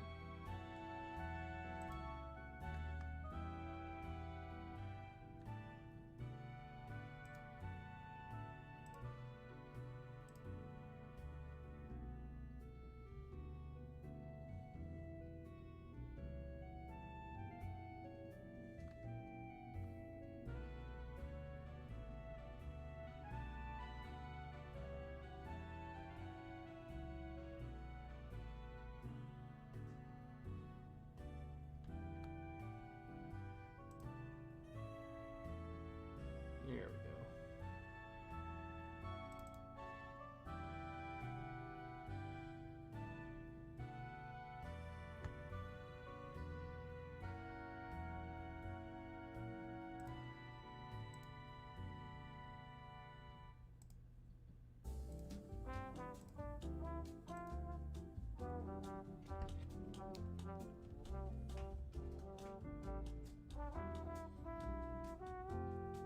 Alright, we got a 2-page spread on this one.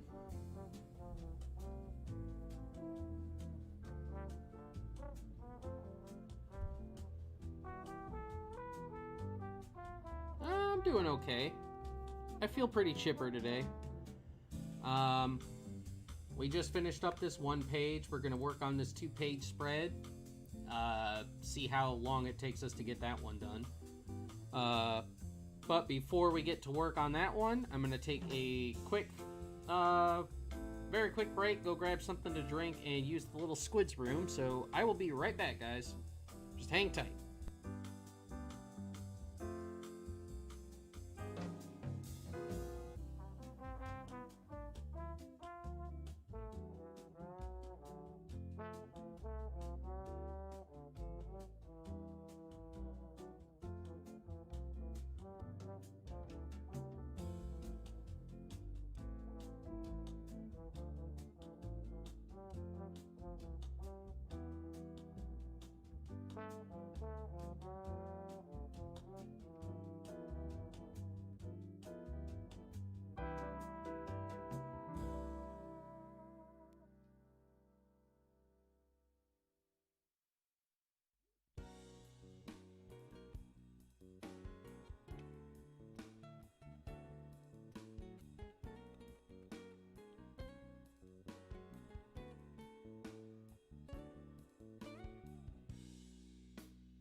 Alrighty, I'm back.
Well, depending on how long it takes for us to finish this page, you might see, you know, we might see the fusion. I'm going to try and go the full length for tonight instead of just doing the 2 pages and leaving like I've been doing. I just want to hang out with everybody a little bit more.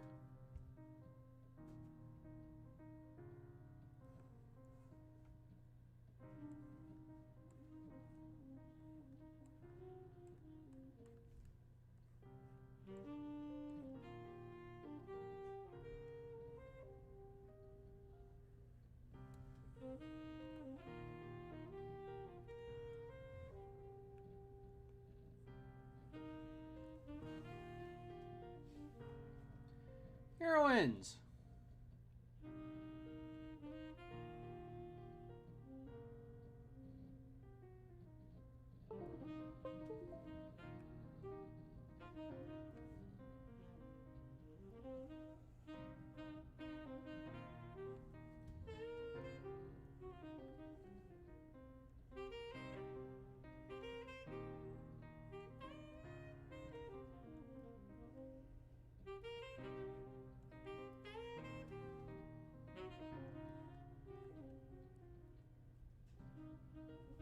Oh, I'm not going anywhere right now, heroines. We're staying for a while. We're gonna be here for a bit.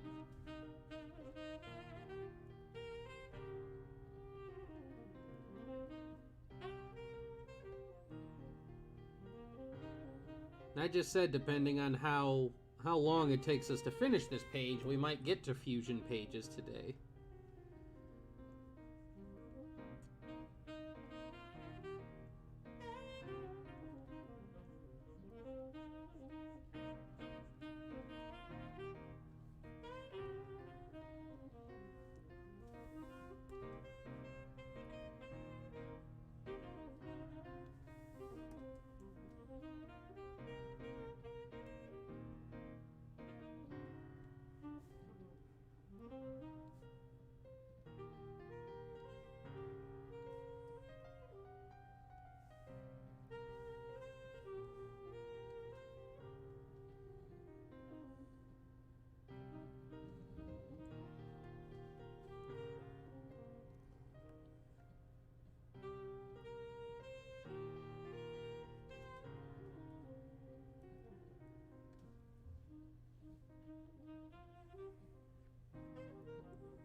Well, it's like, you know, I said Sidrian, like,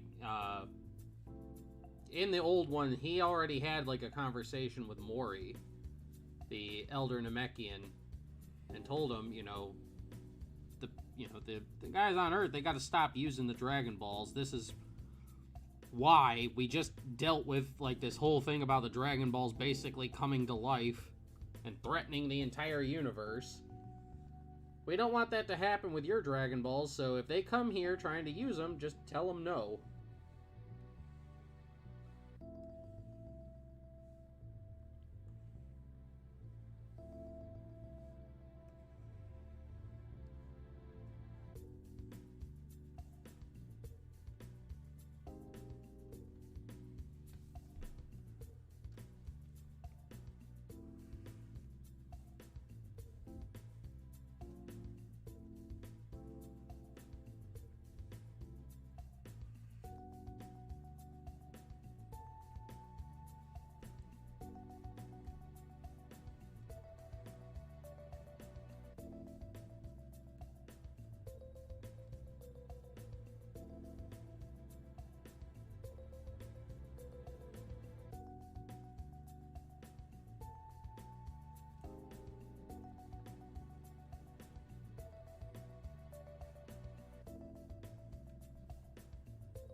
No, as much as I like Booba Waifu Dragon from Young Gigi,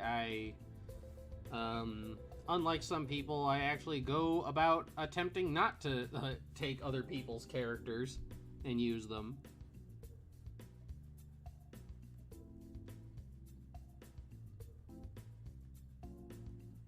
I'm not naming names, but, you know, we've seen all too many times in the fandom where people just decide they're going to take people's original characters and use them. And then never give the original creator any credit for it.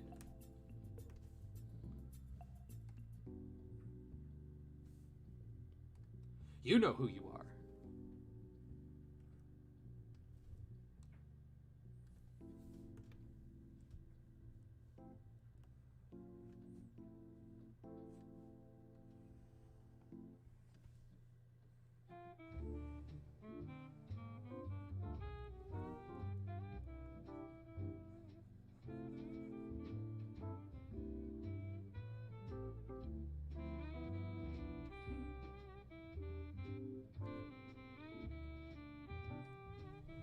I mean, not for nothing, I actually have people all the time who, like, text me asking me if, like, they can use rigor and stuff like that, and typically I tell them no.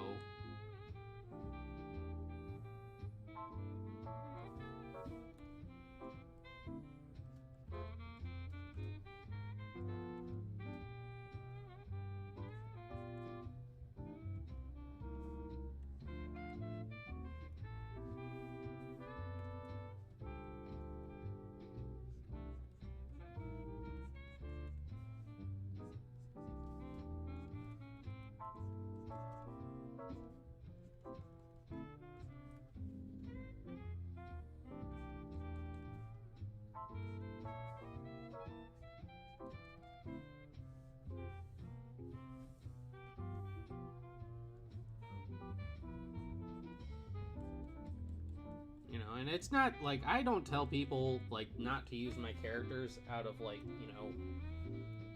It's not that, like, I'm, like, selfish or anything, or that I don't appreciate people liking my characters enough to want to put them in their own stories. I'm just, you know... I'm just kind of overly protective of them.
I don't care how many transformations a character has, as long as they're not just, like...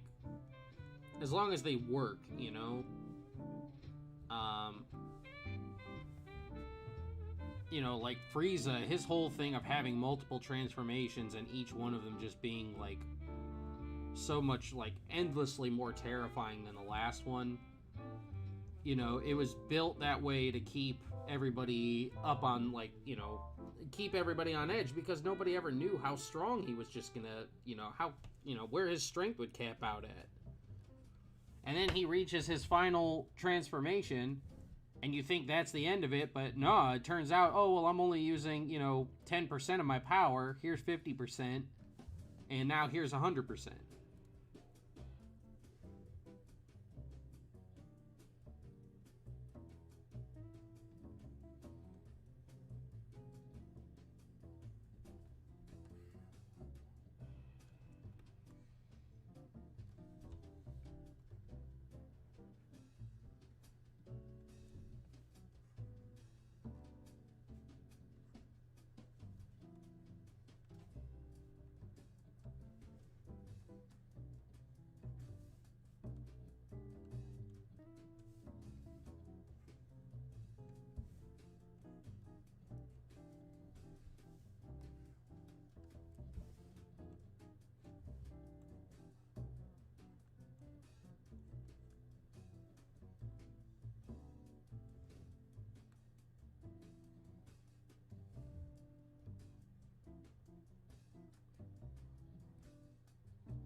I mean, I guess the easiest way to put it was, I really don't care what anybody does with their story, how many transformations you want to give your characters and stuff like that. None of that really bothers me, as long as it's good. If it's good, then I'll read it. If it's bad, or if I think it's bad, then I'll tell you that I think it's bad. I think that's the best way that I can say it.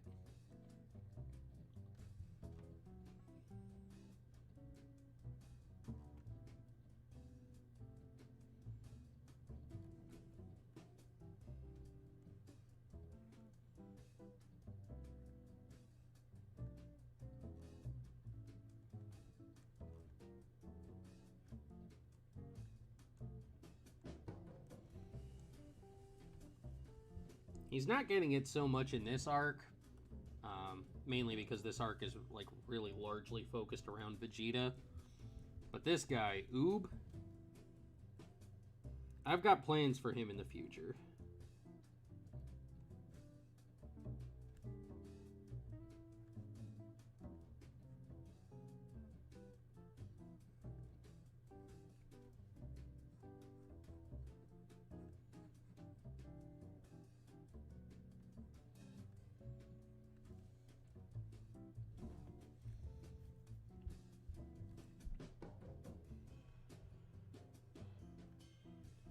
Well, some people, like, they ask for my input on something, and then they get mad when I give them my honest input. And it's at that point that I realized they weren't asking for input, they were asking for basically, like, I guess you could say permission. Or validation, I guess.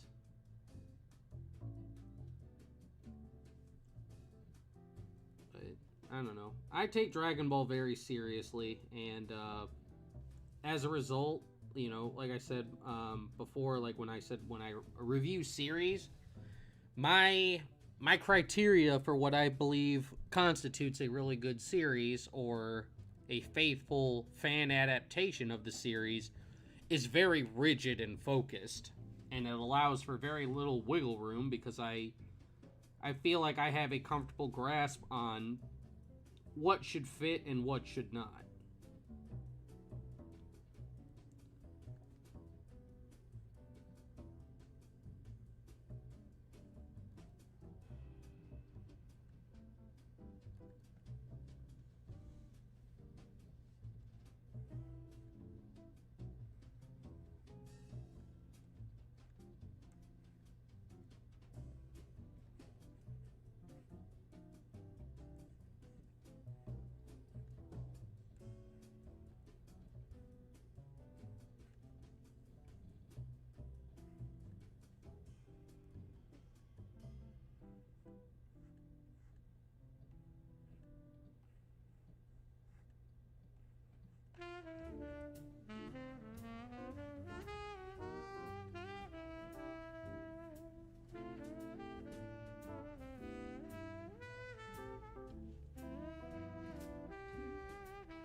But yeah, basically when it comes to Dragon Ball, like in terms of fan stories, I'm a hard case.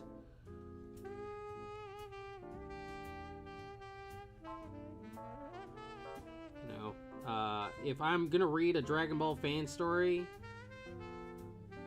if you're gonna put the Dragon Ball name on it, I want to feel like I'm reading Dragon Ball when I read your story. If I don't, I'll let you know it.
How late is it where you're at, Cedrian?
$937? Man, you're... That's actually kind of like far ahead than me.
Oh, a nice thing that I wanted to make mention of, because it's been not fast approaching, but it's getting there. We are almost at 1,800 watch hours, so we are just about halfway to the monetization limit. We need 4,000, we're almost at 2. So we're crawling up there.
What ordeal?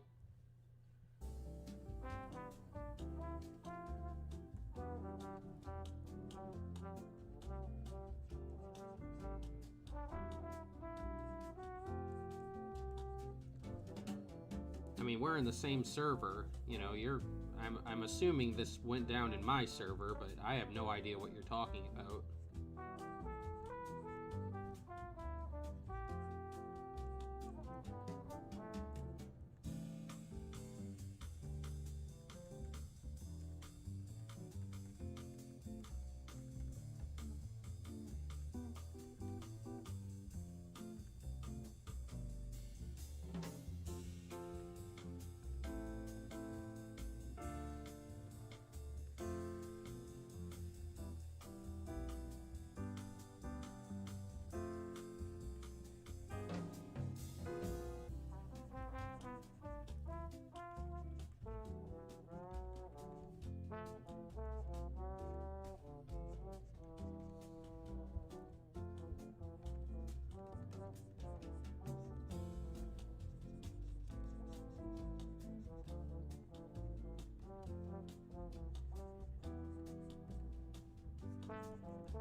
Toot toot.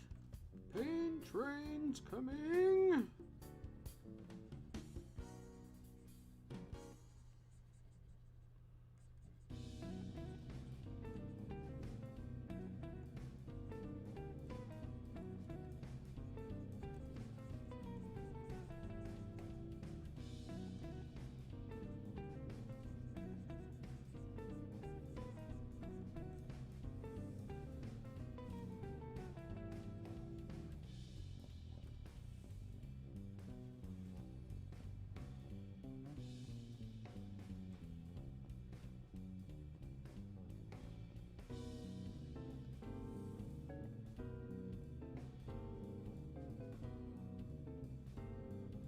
Hey, Tempest, what's going on, man?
Hey, Ryan.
I don't know. I don't know if I like how thick those lines are coming out. I might have to use the other one.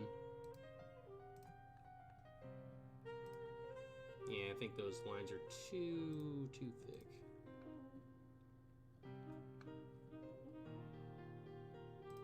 I have to use this one.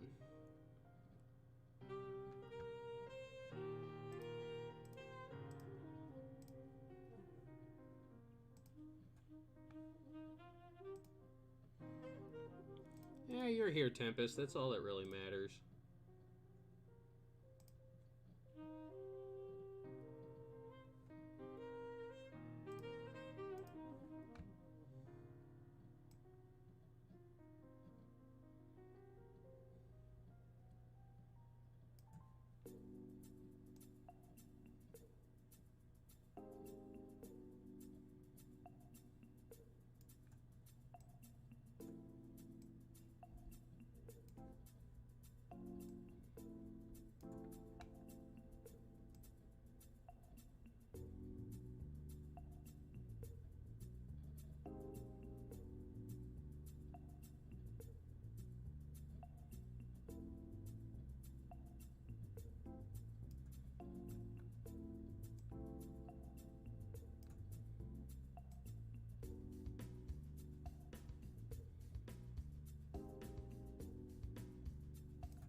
There we go. That looks pretty good.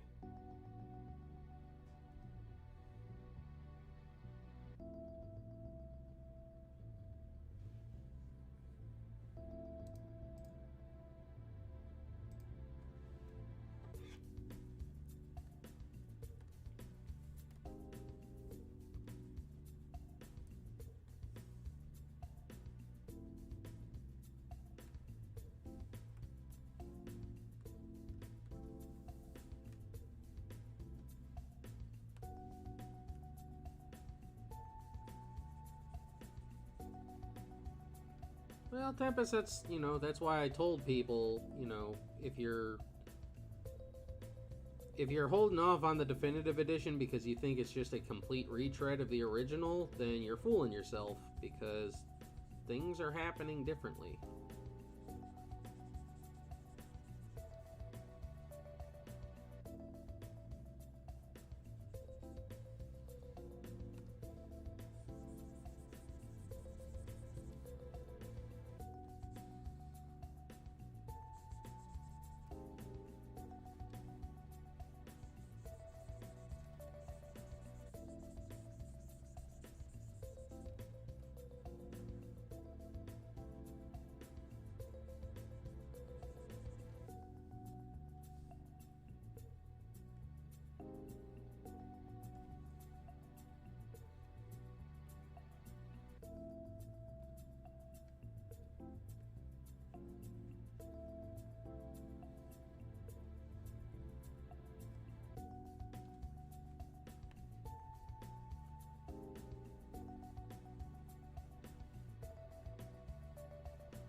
so that I can follow the speed lines a little bit more.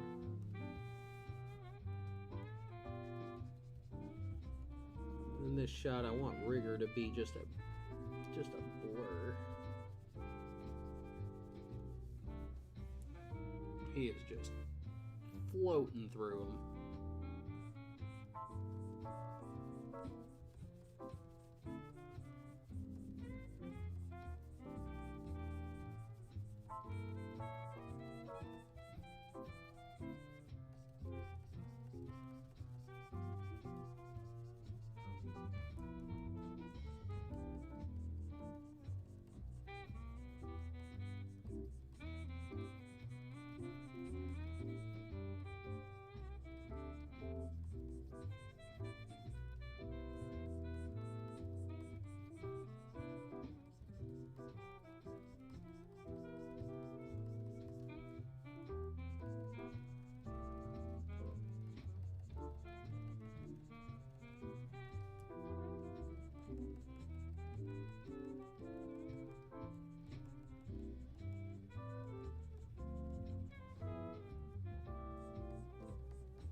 This will be the part that takes forever on this page.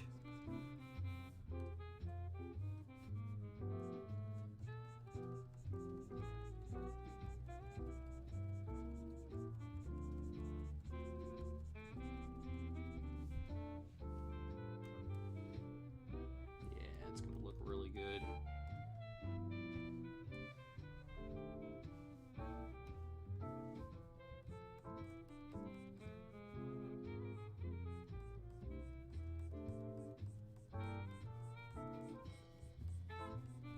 Like, he was moving fast in the previous panel, but now he's just a he's a locomotive.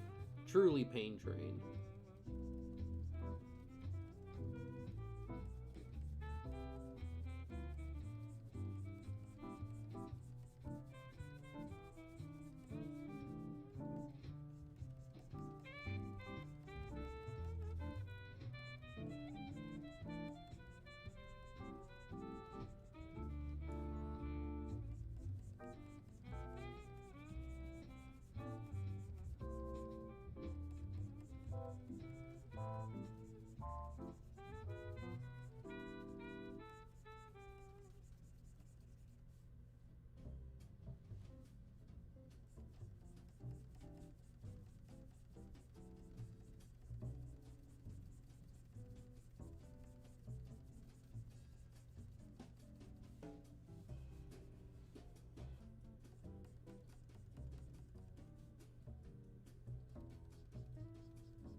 All aboard the pain train!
That's not true, Sudrian.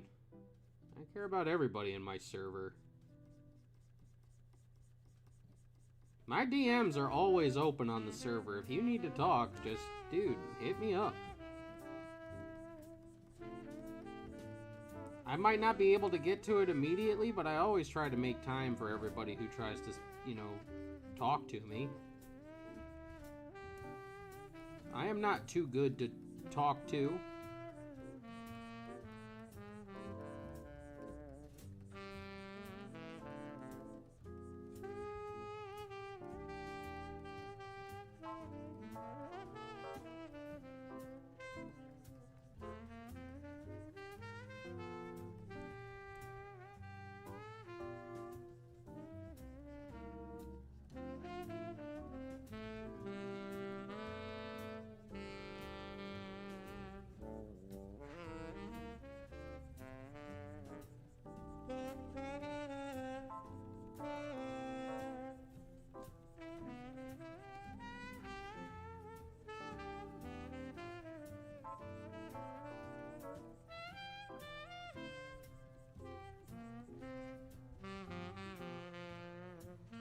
You have no idea how many times, Blue Mew.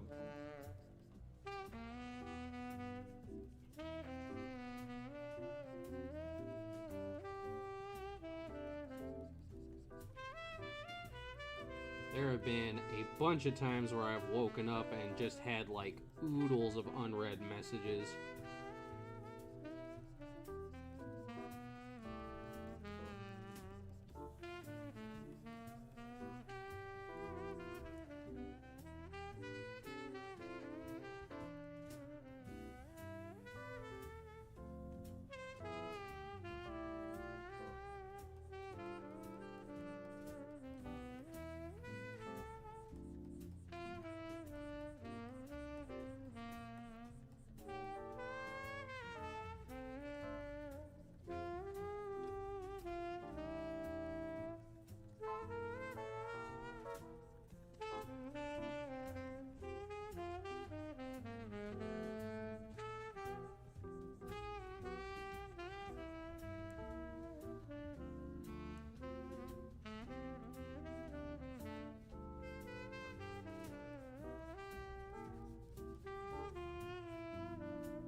We're also going to blur the heck out of this with a motion blur to give it even more of a look of speed.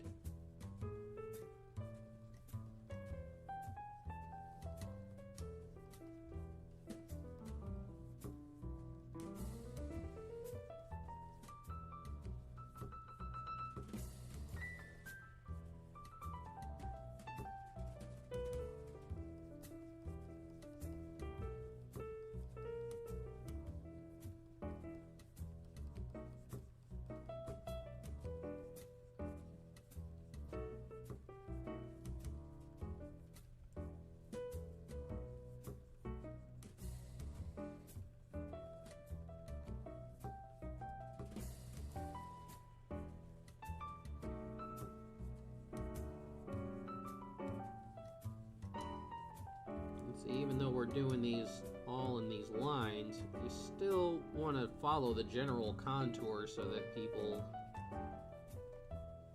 you know, will be able to tell that it's him. It's just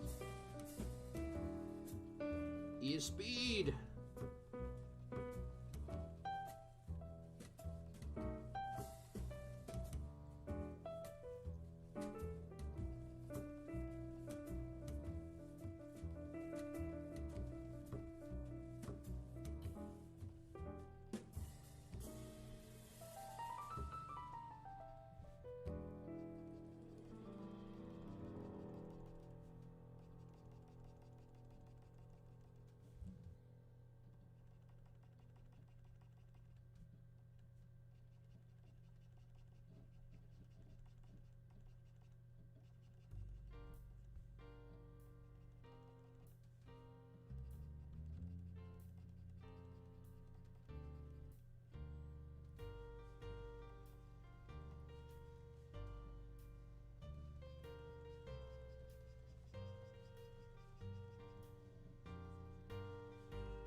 Like I said, this will be the thing that takes the absolute longest for this particular page.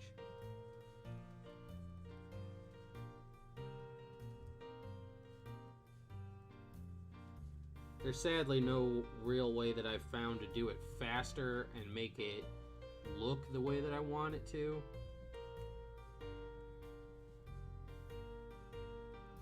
I mean, because I could always just, like, you know, do solid lines and then just motion blur it, but it just doesn't give the same look that I'm looking for.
Potato Pishy, thank you.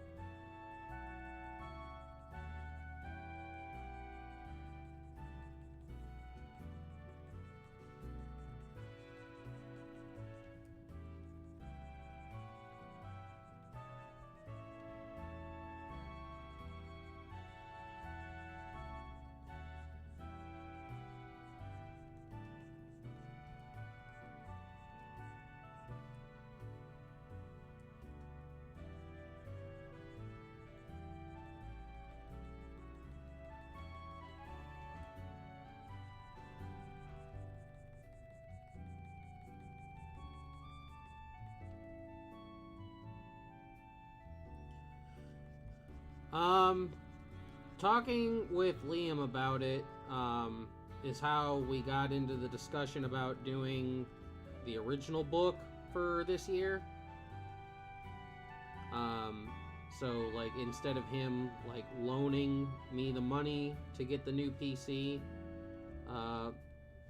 we would just work on getting a book out, we'll promote it, and, you know, we basically came to the agreement that whatever he needs to, like, money-wise, from the campaign to promote the book, ship it and sell it will be his cut, and then everything else will basically go to me.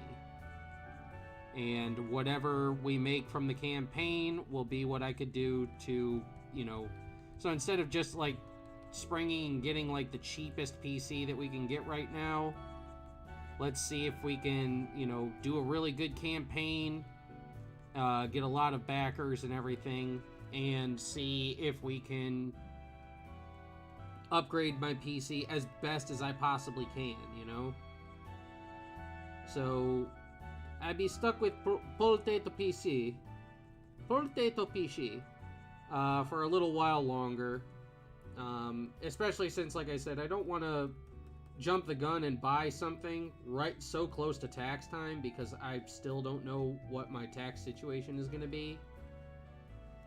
So, you know, as much as I want to get one, the longer I can hold off on it, the better.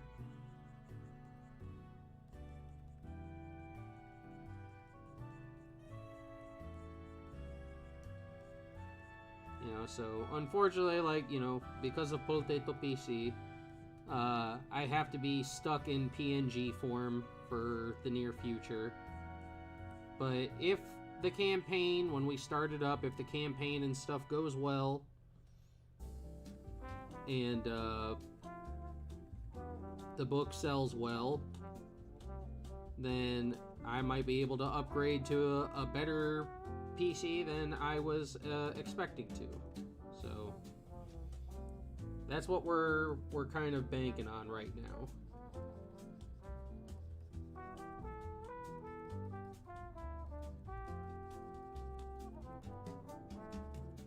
You know, because Liam basically said, he's like, you know, I would just hate, he would hate for me to spend $800 or whatever on that cheap PC, and then all of a sudden, you know, I get it, we wait, we spend all that money, we wait, I get it, and then it still doesn't perform the way I need it to.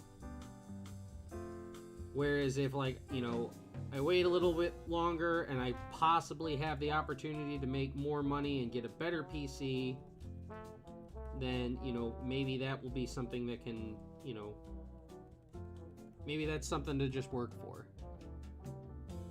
Yes, book goes well equal beef PC, beef PC, hamburger PC, Big Mac PC, beef PC, come on.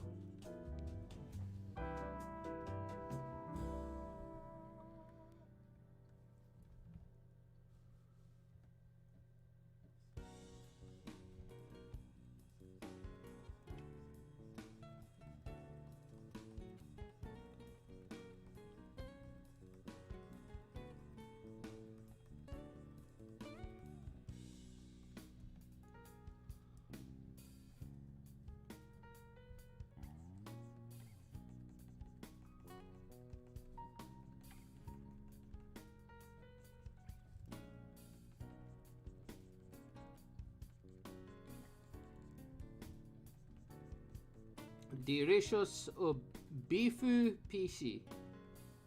5 million beef.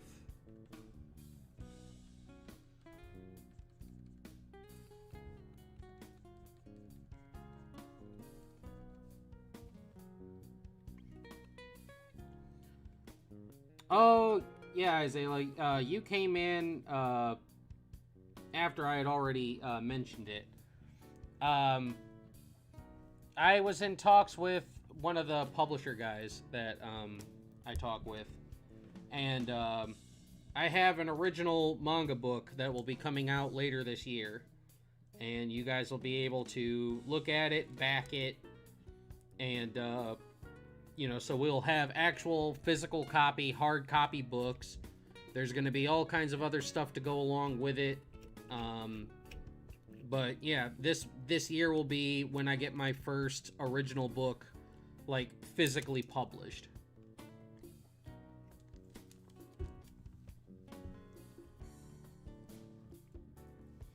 And a good showing for that book means beef peachy. Come on, come on, come on.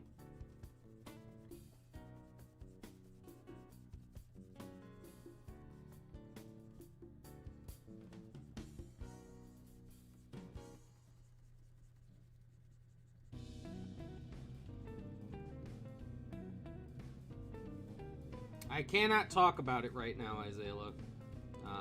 I can be as vague as I want to, but I cannot exactly talk about what we are going to be releasing until the campaign is up. Once the campaign is up, then we can talk about it.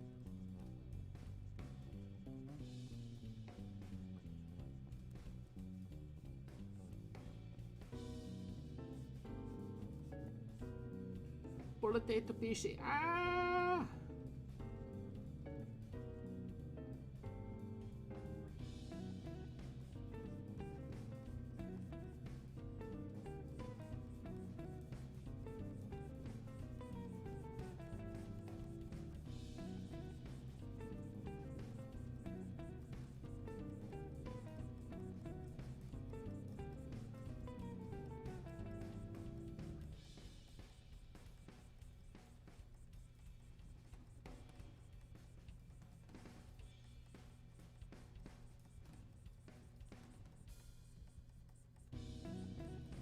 But yeah, I also have to talk to Liam because I don't know if, you know, usually, like, if I work on something, I want to be able to work on it on stream. I gotta talk to him and see if that's, you know, something that we can do while the campaign is in effect, you know, kind of as a way to, like, build hype for it, I guess, but it's, that's up to him, you know, because he's still, you know, even though it's my book and my property, it's still, you know, he's part of the campaign. He's, you know, he's basically my front runner. So, you know, I have to do stuff, you know, according to his wishes, basically. Even though I have full, like, creative control over the book.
This rigger is just like, he is just totally, I am speed!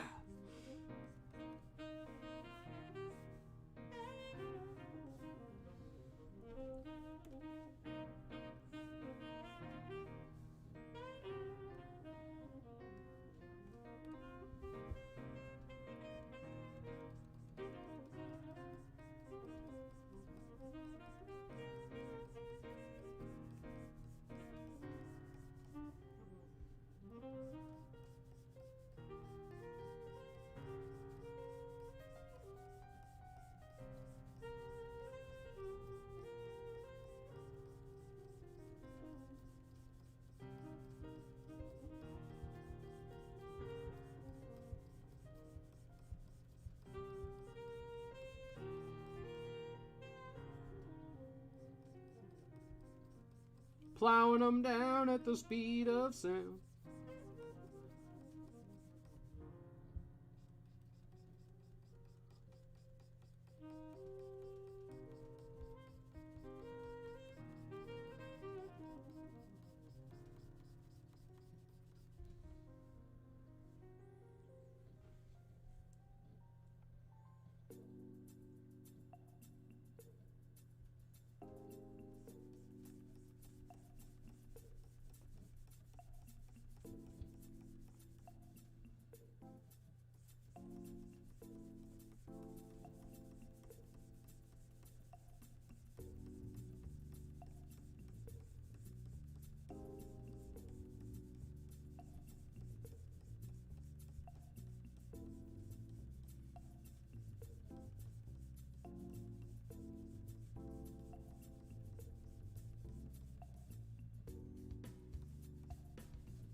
Oh, you're getting ready for your debut, Azela? That's great.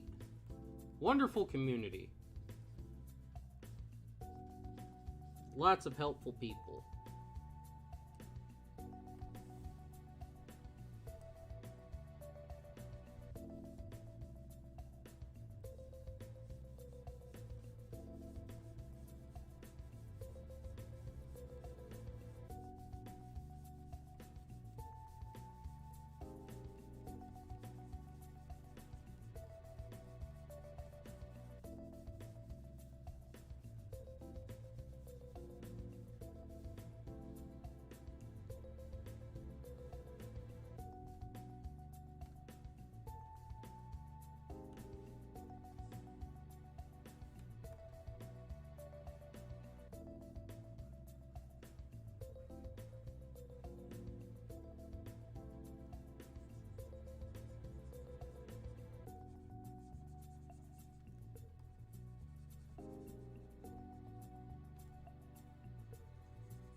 Ooh, oh, wrong thing.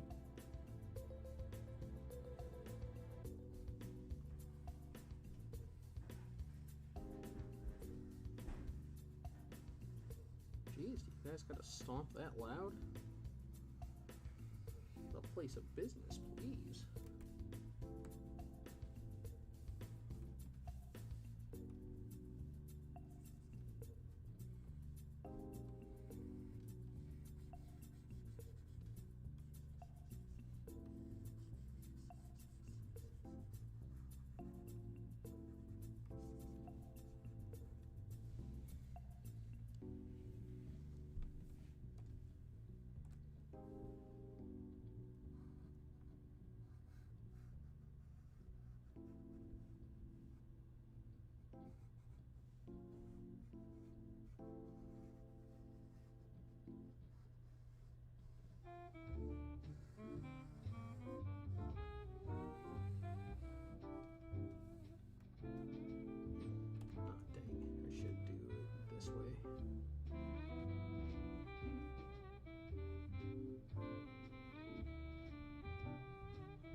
let's try it this way.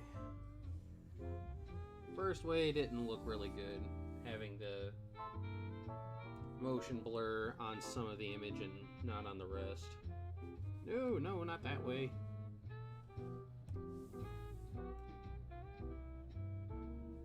Also, make sure you're on your proper layer.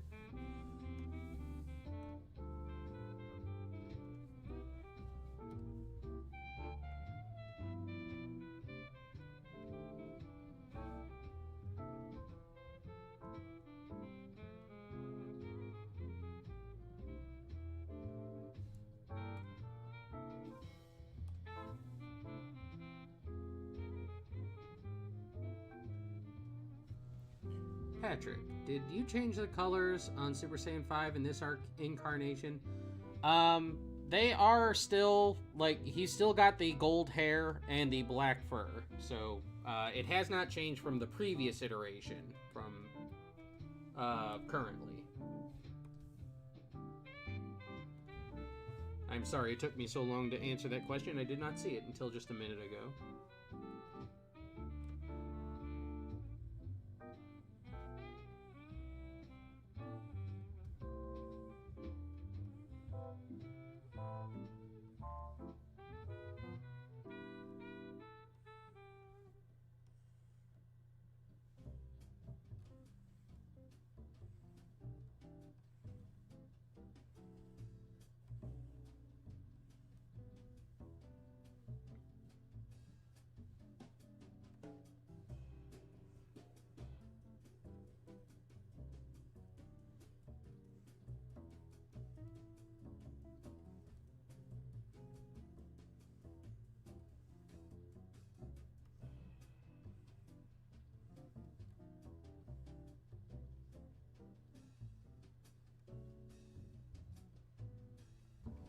Yeah, so any of the images you see where he's still got, like, gold hair, the long gold hair and black fur, that's the same. His, what do you call it? His, like, his jumper suit or whatever, that is now no longer that dark blue color, though. His suit is, like a gray, light gray.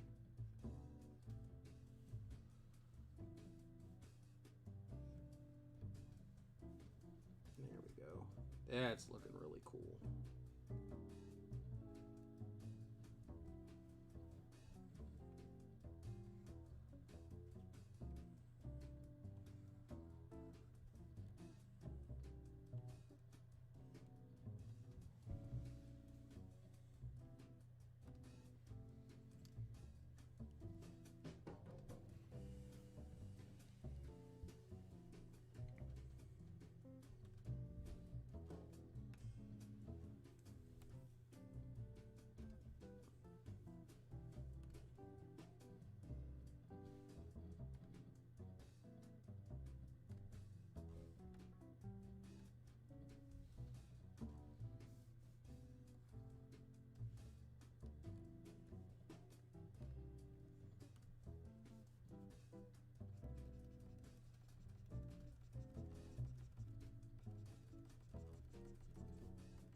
This 2-page spread is coming out really, really nice.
You don't gotta go too crazy with the details up in here. Just enough to show that there's some business going on over here.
There we go.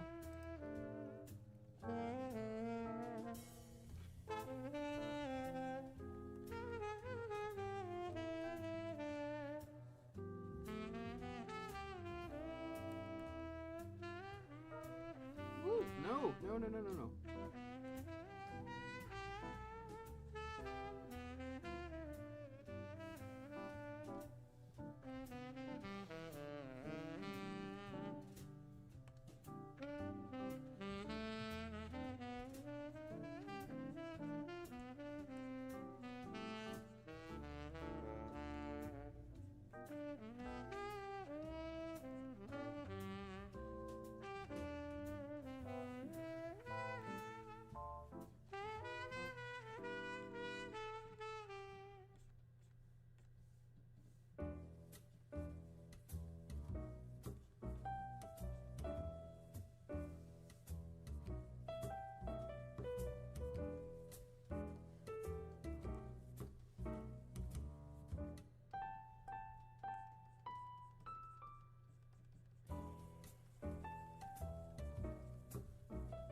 Okay.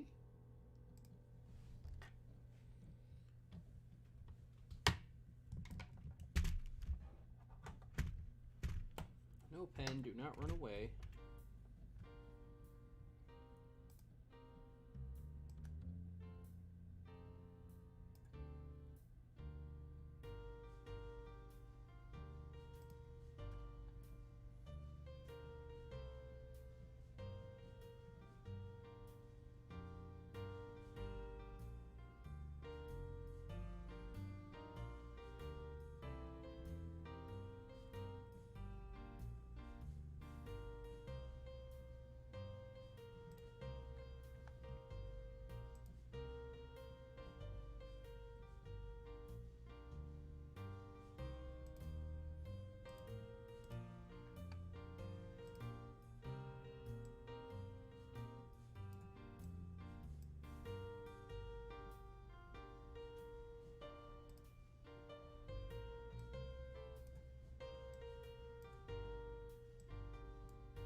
Couple little fine tunes.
It's important to have a design before you try hiring somebody for your body. That came out wrong. There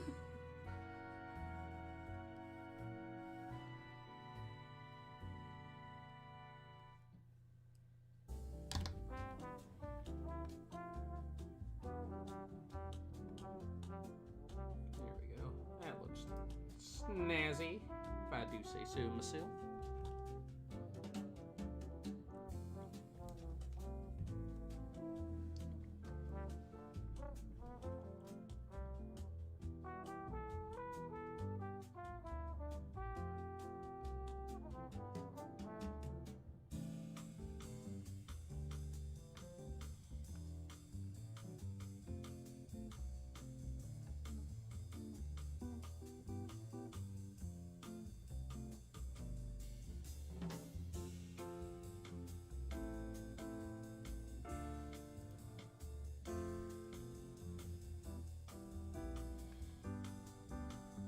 Make sure this page saves before we move on to the next one.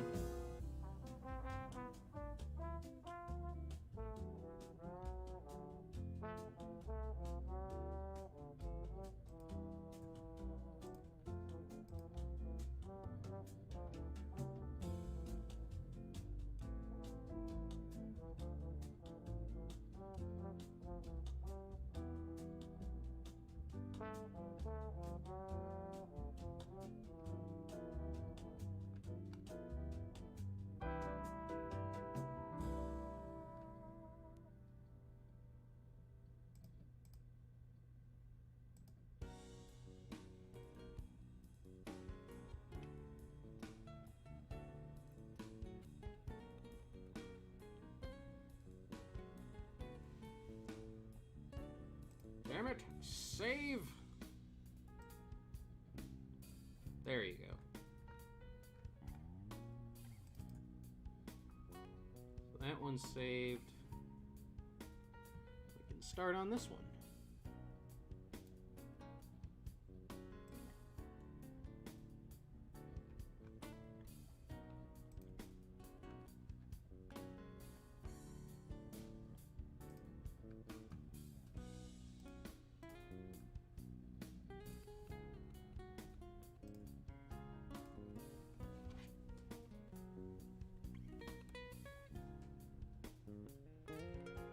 Normally I would stop, but like I said, I just feel like hanging out with you guys for a little bit longer.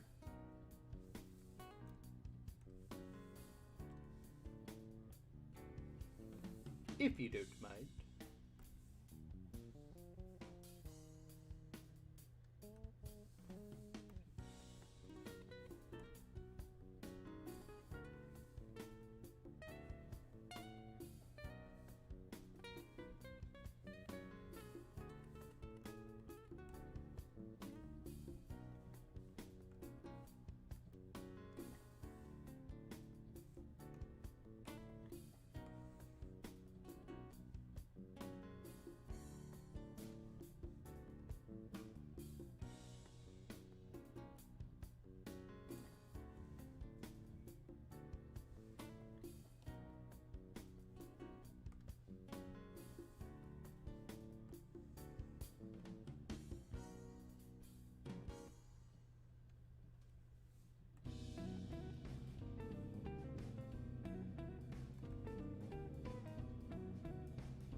Toot toot.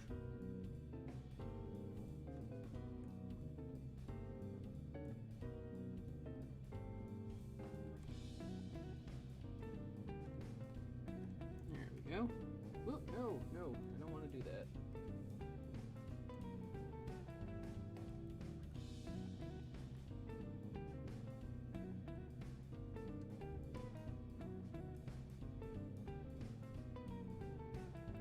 we'll probably do this one, and then maybe we'll call it a night after this one. This will technically make 4 pages, because that last one was a 2-page spread.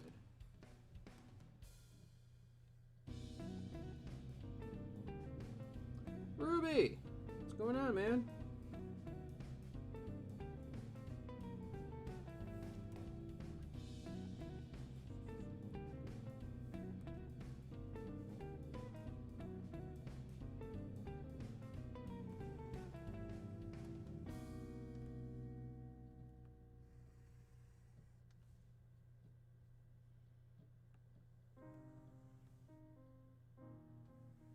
Not quite there yet, Ruby. He isn't here yet. They haven't even started fusing yet. They're about to.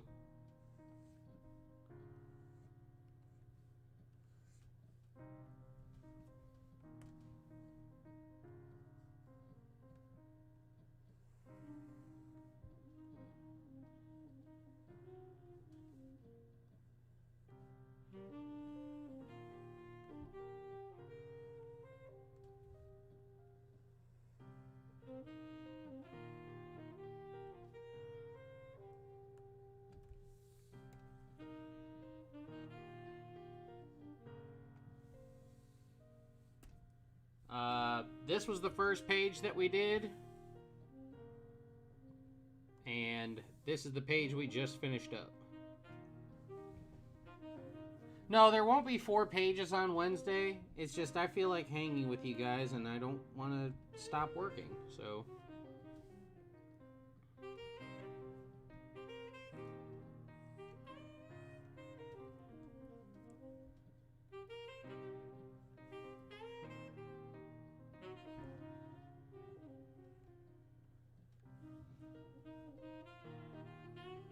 This is basically kind of like a chance for me to get ahead.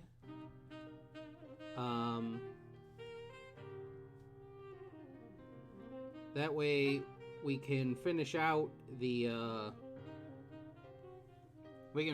this chapter earlier than usual, and I can start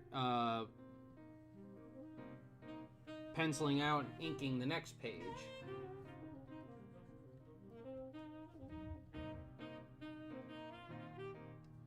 Inking the next pages for the next chapter, I mean.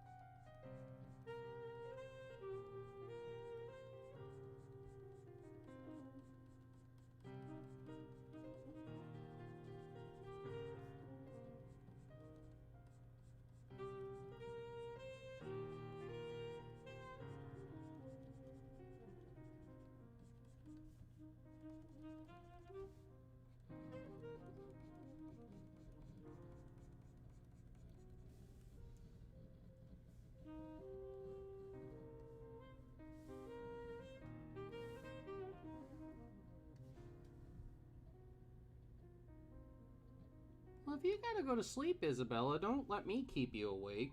I appreciate you coming and hanging out, but don't sacrifice your sleep schedule for me.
that goes for anybody. If you guys are sacrificing your sleep schedule that you desperately need to watch me work, please don't do that.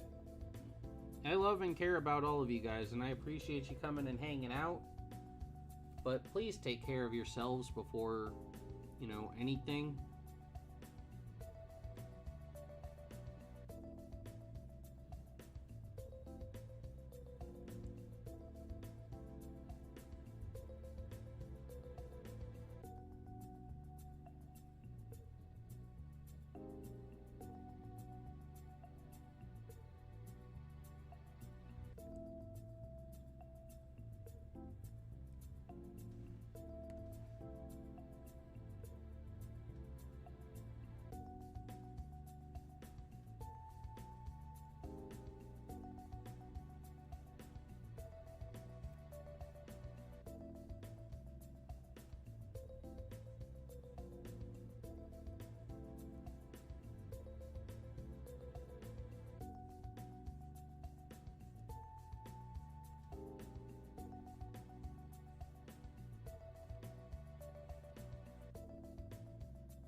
through with the line art on these first, and then we'll worry about coloring in and the rest of it.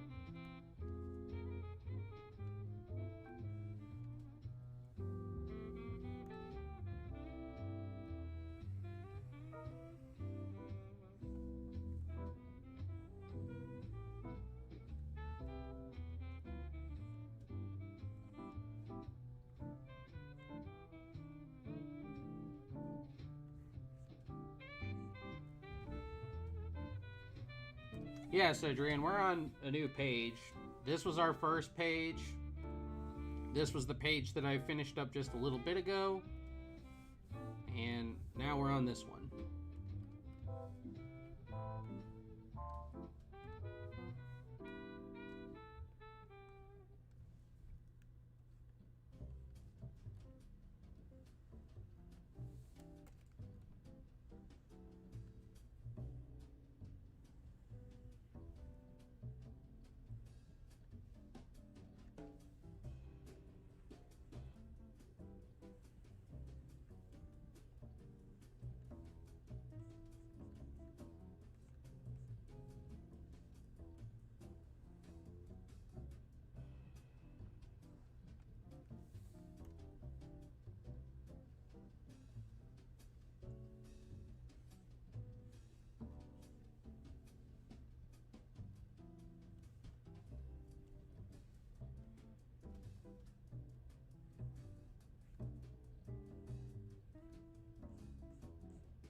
No problem.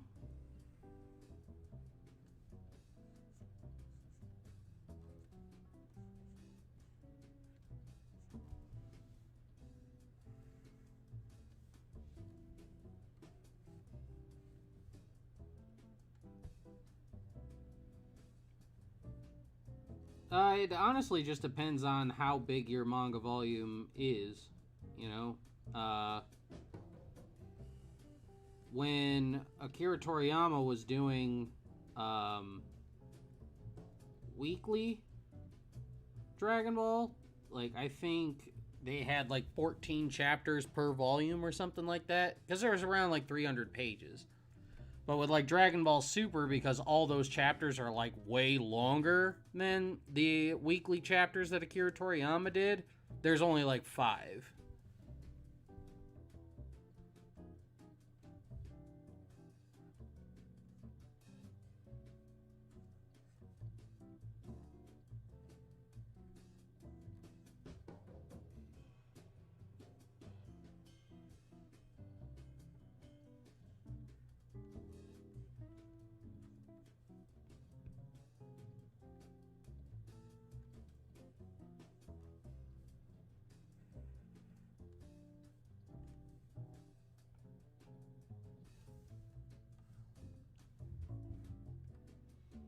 Yeah, in the end, it all just comes down to, you know, how much content is there.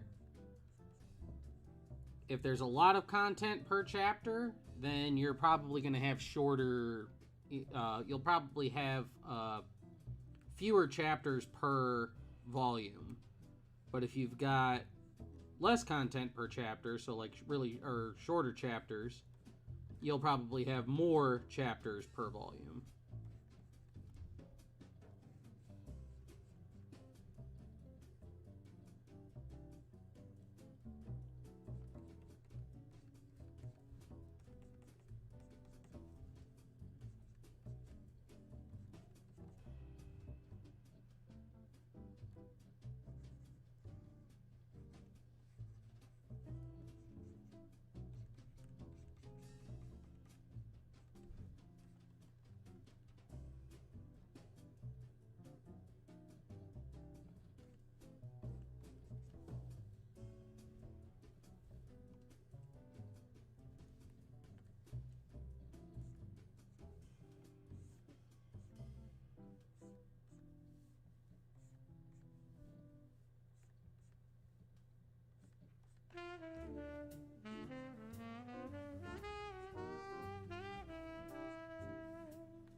Yes, that also is a big determining factor in how many go in.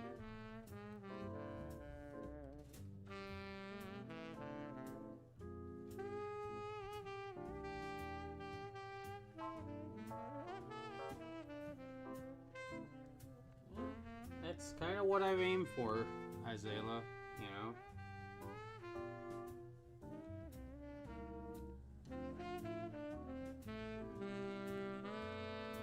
Comfy vibe VTubers, at least for me, like the ones that I come across, they're few and far between. Where you just got a chill VTuber who'll chit chat and that's the kind of stuff that I like to cultivate. I'm a very relaxed person, and I want to have a very relaxing atmosphere for my watchers. At least when it comes to the art streams. Maybe when we start doing other videos and stuff, things will be a little bit more wacky or zany or whatever, but at least when you come to these art streams, everything is going to be chill.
I just want to perpetuate an atmosphere where, if you come here, you can just chill and relax.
That's fine, Isabella. I really appreciate you sticking around for as long as you did. Sleep tight, have sweet dreams, and I will see you again next time.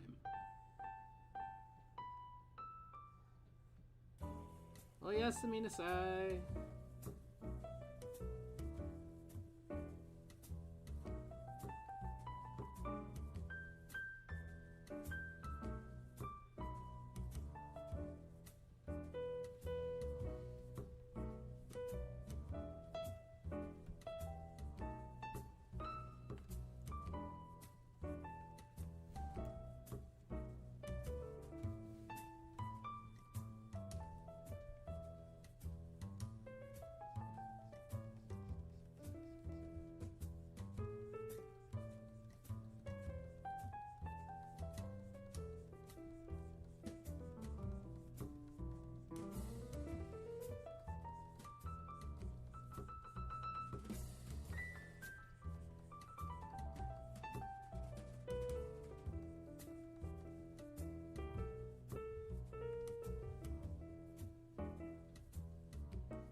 talked about it before, but I really, I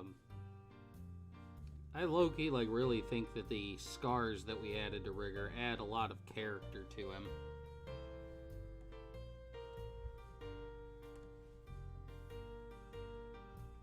It shows that he wasn't always just an impervious, unstoppable machine.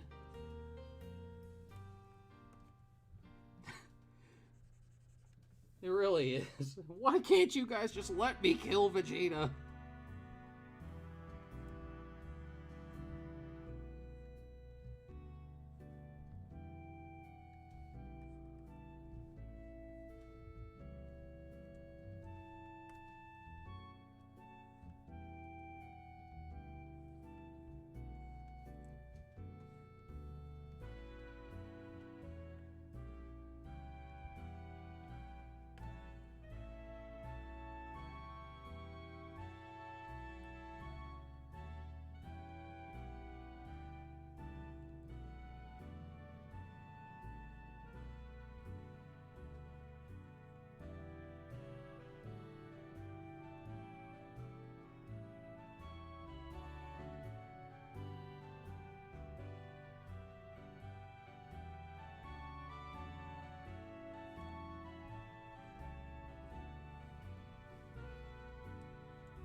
"24-hour Cinderella."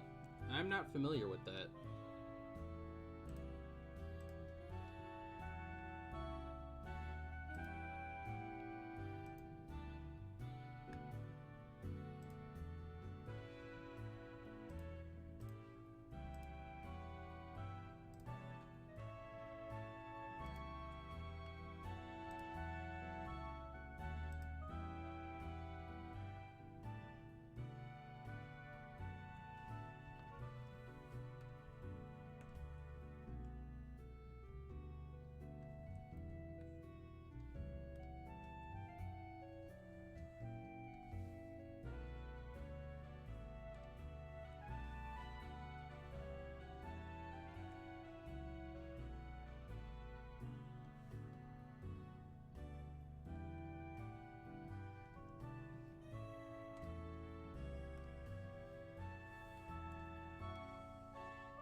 Hey, Sauron, what's going on, man?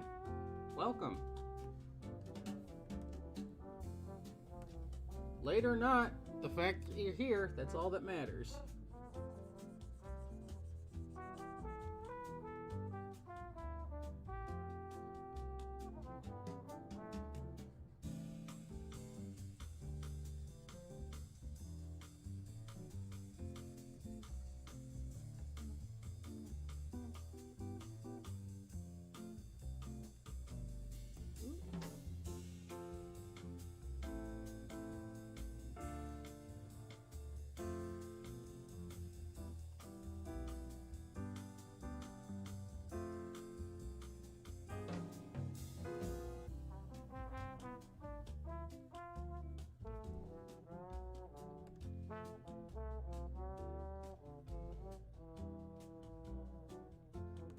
I got you, bud. This was the first page we did today. And then we did a 2-page spread.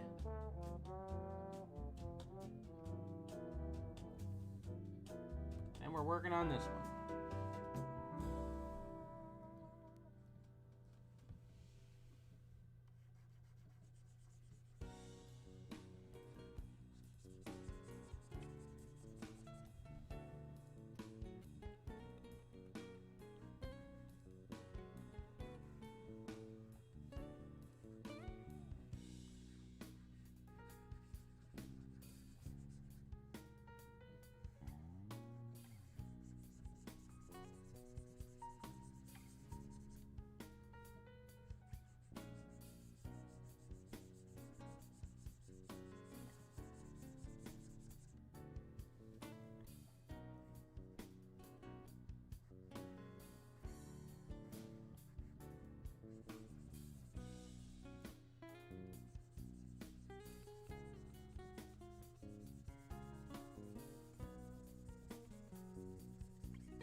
Yeah, it's not that, but I can understand where people get, like, where you could see that.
Fusey boy, he shows up this chapter.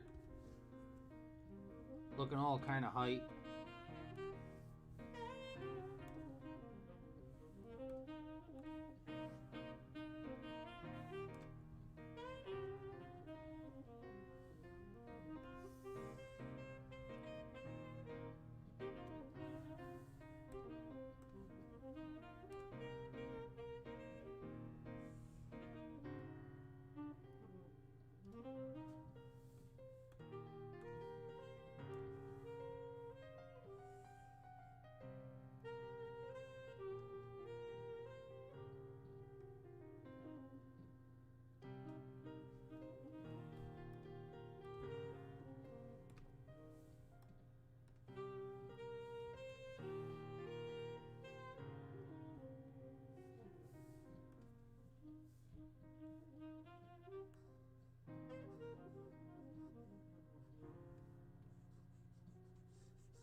Oh, my ultimate Budokai concept that I was working on.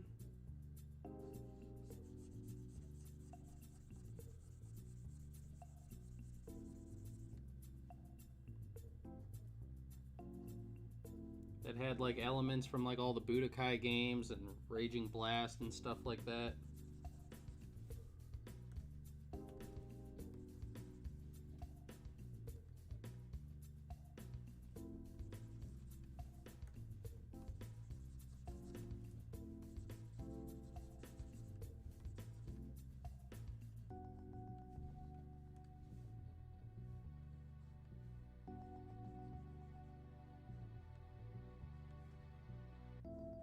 I still got all that old concept work like floating around somewhere.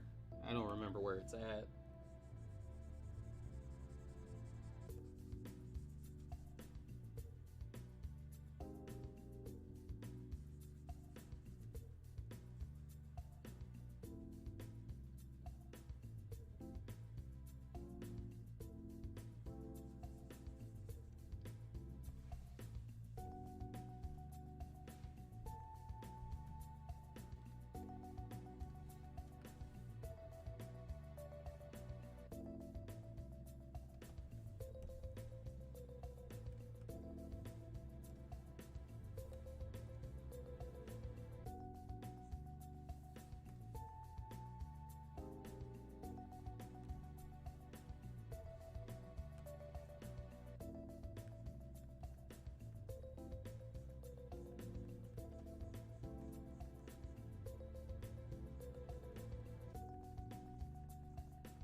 They've been getting close.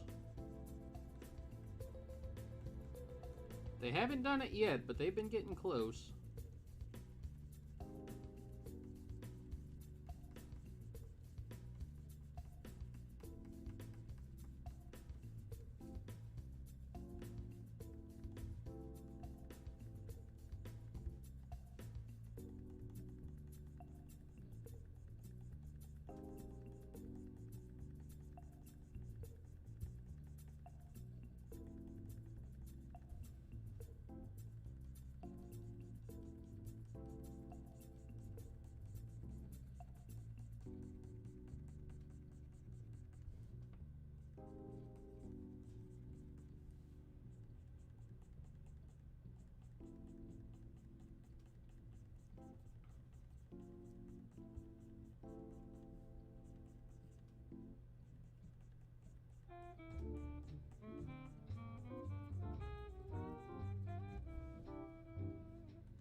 Her name is not Junie. Her name is Emmy now.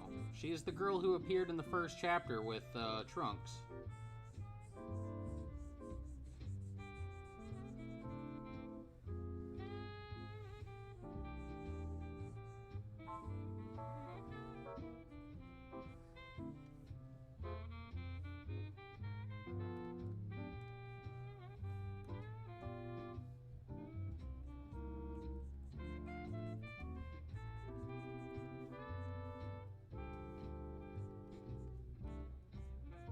'18 still is going to play a part in the series, but I can't say whether or not that design of Super 18 will show up.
It's starting to get late over here, Sauron. If you gotta go to sleep, man, go on ahead. I appreciate you coming out, even for just a little bit.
I know, but I said earlier, Sauron, you know, if it's a choice between doing what you need to do for your health and your responsibilities or watching me, you know, take care of yourself first. If you've got responsibilities that you got to, you know, take care of, don't, you know, don't put yourself in a position because you wanted to stay up and watch me. Your personal responsibilities and stuff are way more important. You know, don't get me wrong, I do appreciate everybody who's staying and hanging out with me. I said it before, I love and appreciate all of you guys for doing that. But make sure you take care of yourself too.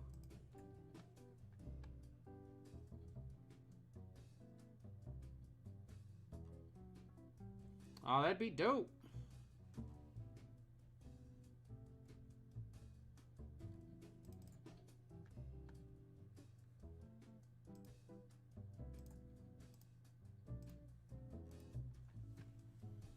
That would be super cool, Sudrian.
Well, Sudrian has been doing short, like, motion comics of DB New Age.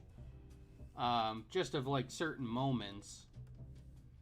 I don't know if anybody's ever going to do, like, another, like, movie like the one guy did. There was a guy who like, voice acted and recorded the entire Dragon Ball New Age story. The old one. And released it as like a 3.5-hour movie. And even Mondo like put all of his reviews for Dragon Ball New Age into a single video.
Oh, Sudrian killed it with the soundtrack choice.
First page for tonight.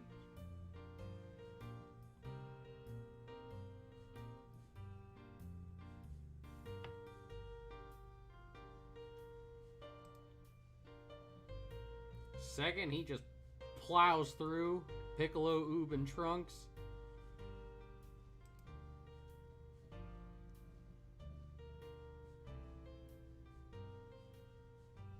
And then going, he's like, no, no.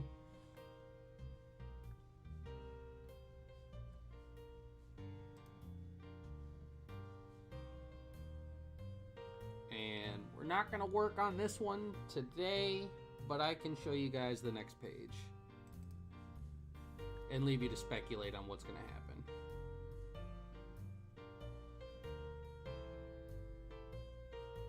That's going to be the next page.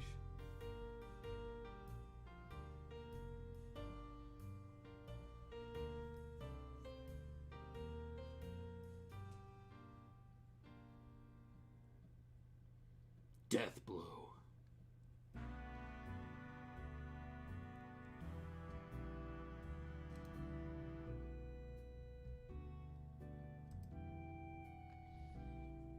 But I reckon that's where we're going to end it for tonight, guys.